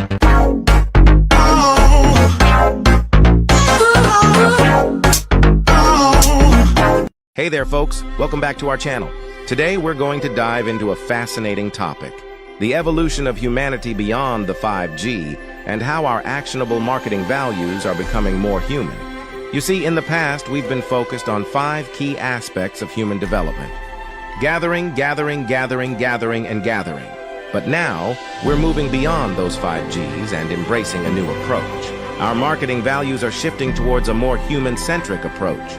We're no longer just about gathering, but we're now focusing on giving, and giving. So, let's embrace this new era of humanity and strive to make our marketing efforts more human-centric. After all, isn't that what truly matters in the end? Thank you for joining us today. If you enjoyed this video, don't forget to hit that like button, share it with your friends, and subscribe to our channel for more insightful content. Until next time, stay human. Hey there, everyone. Welcome back to our channel. Today, we're going to talk about actionable marketplace solutions and how they can help us become more accountable and productive in our daily lives. You see, by producing results and focusing on bottom-up accountability, our membership can truly shine as a vibrant example of what's possible. On the other hand, top-down corrective measures have often exposed the weaknesses of humanity, but that's all about to change. The Internet of Things is a wake-up call for all of us, urging us to be the change that others will see. This change will drive the greatest production of humanity, and the world is more than ready for it. So, let's work smarter and embrace this change together. Thank you so much for tuning in. And if you enjoyed this video, please don't forget to hit that like button, subscribe to our channel, and share it with your friends. Until next time, stay productive and accountable. Topic: Social fidelity. Specifically, we'll be discussing why social fidelity is important and how it can benefit us all. So, let's dive right in. You know, in today's world, it's easy to get caught up in the hustle and bustle of everyday life. We're constantly bombarded with information, and it can be difficult to separate fact from fiction. That's where social fidelity comes in. Social fidelity is all about being true to ourselves and others. It's about being honest, transparent, and accountable for our actions. In a world where misinformation and fake news are rampant, social fidelity is more important than ever. You see, when we're honest and transparent, we build trust with others, and when we're accountable for our actions, we show that we're responsible and reliable. These are qualities that are essential in today's society, but social fidelity isn't just about being honest and accountable. It's also about taking ownership of our actions. When we do this, we're more likely to make better decisions and take responsibility for our lives. Now, let's talk about the benefits of social fidelity. When we're honest and transparent, we build stronger relationships with others. We're more likely to be trusted and respected, which can lead to more opportunities and success in our lives. But it's not just about personal success. When we're honest and accountable, we're also more likely to make better decisions for our communities and the world as a whole. We're more likely to take action on issues that matter to us, and we're more likely to be engaged and involved in our communities. So, why is social fidelity so important? It's because it's the foundation of a healthy and thriving society. When we're honest and accountable, we're more likely to build strong relationships, make better decisions, and take action on issues that matter to us. In conclusion, social fidelity is a concept that we should all strive for. It's about being true to ourselves and others, taking ownership of our actions, and building strong relationships in communities. So, let's all work together to promote social fidelity and make the world a better place. Thank you so much for tuning in today. If you enjoyed this video and found it helpful, please give it a thumbs up. And don't forget to subscribe to our channel for more great content. Until next time, stay honest, stay accountable, and keep building those strong relationships. Hey there, everyone. Welcome back to our channel. Today, we're going to dive into the fascinating world of website experience and how it's shaped by our future, our membership, and our commitment to social fidelity. So, let's get started. First off, let's talk about the website experience. We've worked hard to create an advanced and professional platform that's easy to use and packed with useful tips. We've designed it with you in mind, and we're constantly improving it to make sure it's the best it can be. But here's the thing, our website experience is driven by our members. We're not a consumer-driven experience like many others out there. Instead, we're a membership-driven platform because we believe in our future and the potential it holds. We're committed to making sure that our members succeed in business and find happiness in their personal lives. Now, let's talk about social fidelity. We're all about being an example of self-awareness and self-sustainability. We believe in bottom-up accountability, which means we're always striving to do better and be better. We're constantly learning and growing, and we're proud to be a part of this community. So, what does all this mean for you? It means that when you join our platform, you're not just a number. You're a valued member of our community, and we're here to support you every step of the way. We're committed to helping you succeed, and we're always working to make our platform the best it can be. Thank you so much for joining us today. We hope you enjoyed this insight into our website experience and our commitment to our members. If you haven't already, please consider joining our platform and becoming a part of our community. We can't wait to see you succeed. As always, please like, share, and subscribe for more content like this. And don't forget to follow us on social media for the latest updates and news. Until next time, stay awesome and keep striving for success. Hello everyone, welcome back to our channel.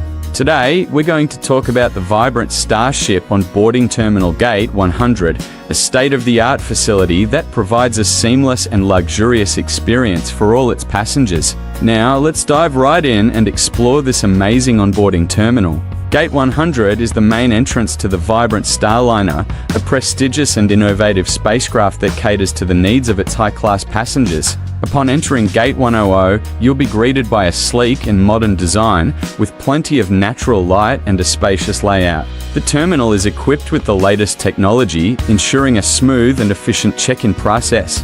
One of the standout features of Gate 100 is its vibrant Starliner onboarding business first-class clients area. This exclusive section is designed for the most discerning travelers, offering a range of premium amenities and services. From the moment you step into the business first-class area, you'll be treated to a world of luxury and comfort. The lounge features plush seating, a variety of refreshments, and a dedicated concierge service to cater to your every need. But that's not all.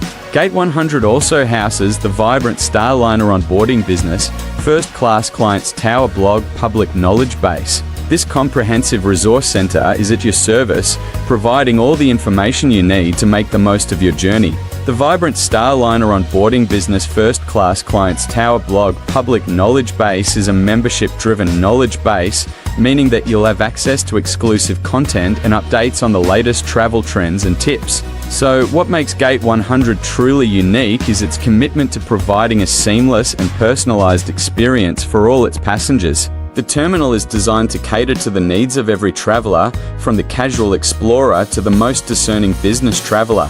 In conclusion, Gate 100 is a testament to the vibrant Starliner's commitment to excellence and innovation. With its sleek design, state-of-the-art technology, and dedication to providing a top-notch experience, Gate 100 is the perfect gateway to your next adventure. Thank you for joining us today. If you enjoyed this video, please give it a thumbs up and don't forget to subscribe to our channel for more exciting travel content. Safe travels, everyone!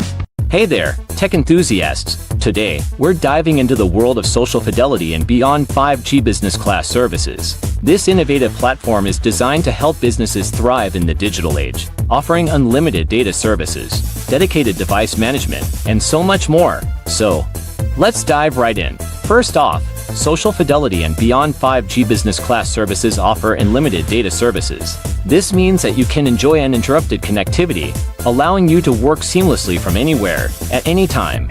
Whether you're in the office or on the go, you'll always have access to the internet, ensuring that your business operations run smoothly. But that's not all. Social Fidelity and Beyond 5G Business Class services also provide dedicated device management. This means that you'll have a dedicated team of experts who will manage your devices, ensuring that they're always up to date and running smoothly. This not only saves you time, but also ensures that your devices are optimized for maximum productivity. Additionally, Social Fidelity and Beyond 5G Business Class services offer hosting connectivity. This means that your data will be stored securely in the cloud, allowing you to access it from anywhere. This is particularly useful for businesses that need to collaborate with remote teams or access data on the go. But perhaps the most impressive feature of Social Fidelity and Beyond 5G Business Class services is its ease of use. With a user-friendly interface and 24/7/365 live operations, you'll have access to comprehensive support tailored to your business management needs. This means that you can focus on running your business,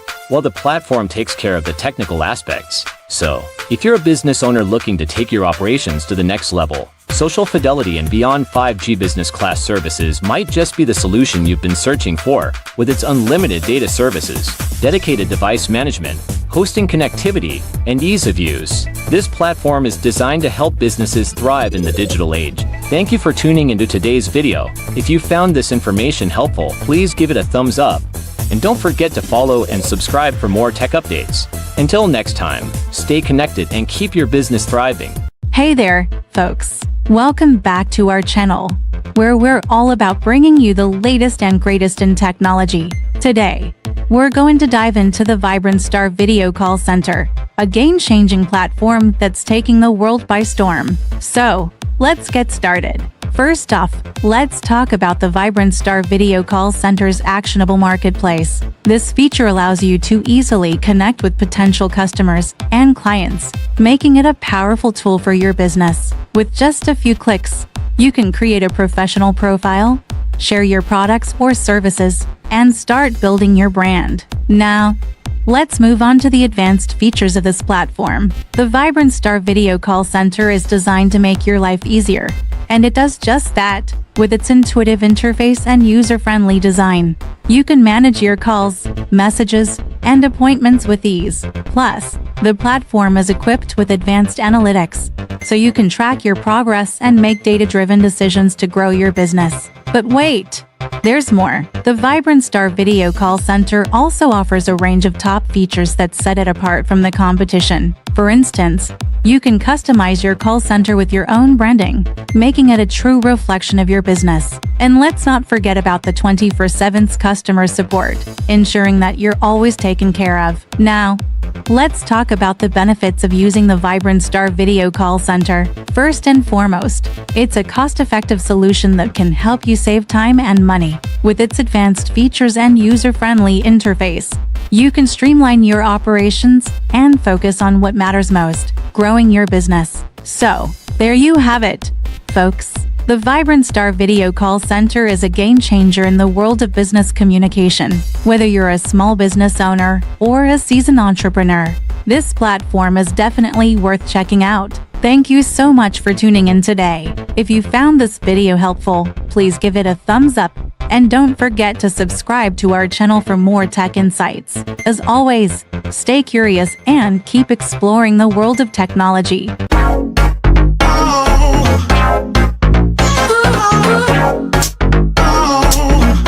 Hey there, folks. Welcome back to our channel.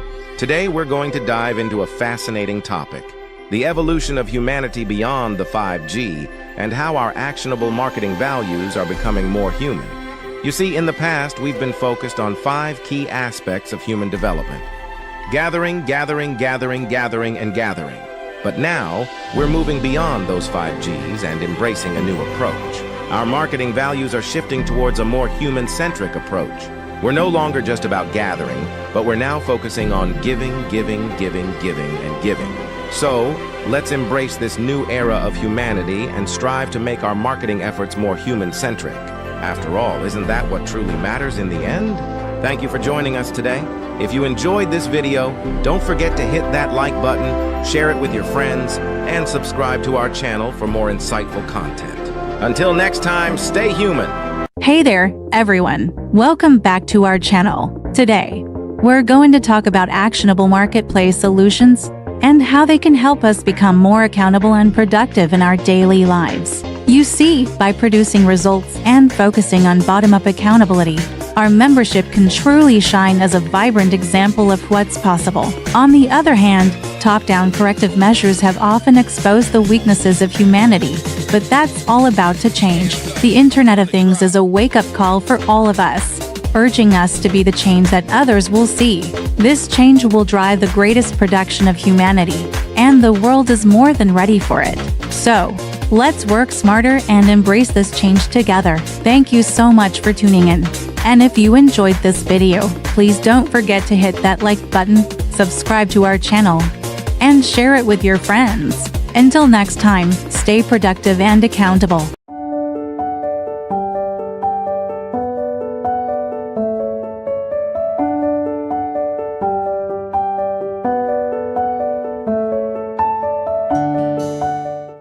Wizards of the net, conjure spells in C++. At the mainframes, no stress, no fuss. Box beneath our banners, march and cover dust. Digital overlords, no one can crush. Hey there, folks. Welcome back to our channel.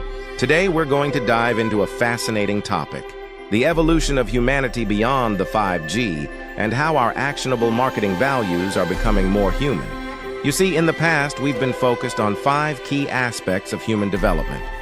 Gathering, gathering, gathering, gathering, and gathering. But now, we're moving beyond those 5 Gs and embracing a new approach. Our marketing values are shifting towards a more human-centric approach. We're no longer just about gathering, but we're now focusing on giving, giving, giving, giving, and giving. So, let's embrace this new era of humanity and strive to make our marketing efforts more human-centric. After all, isn't that what truly matters in the end? Thank you for joining us today. If you enjoyed this video, don't forget to hit that like button, share it with your friends, and subscribe to our channel for more insightful content. Until next time,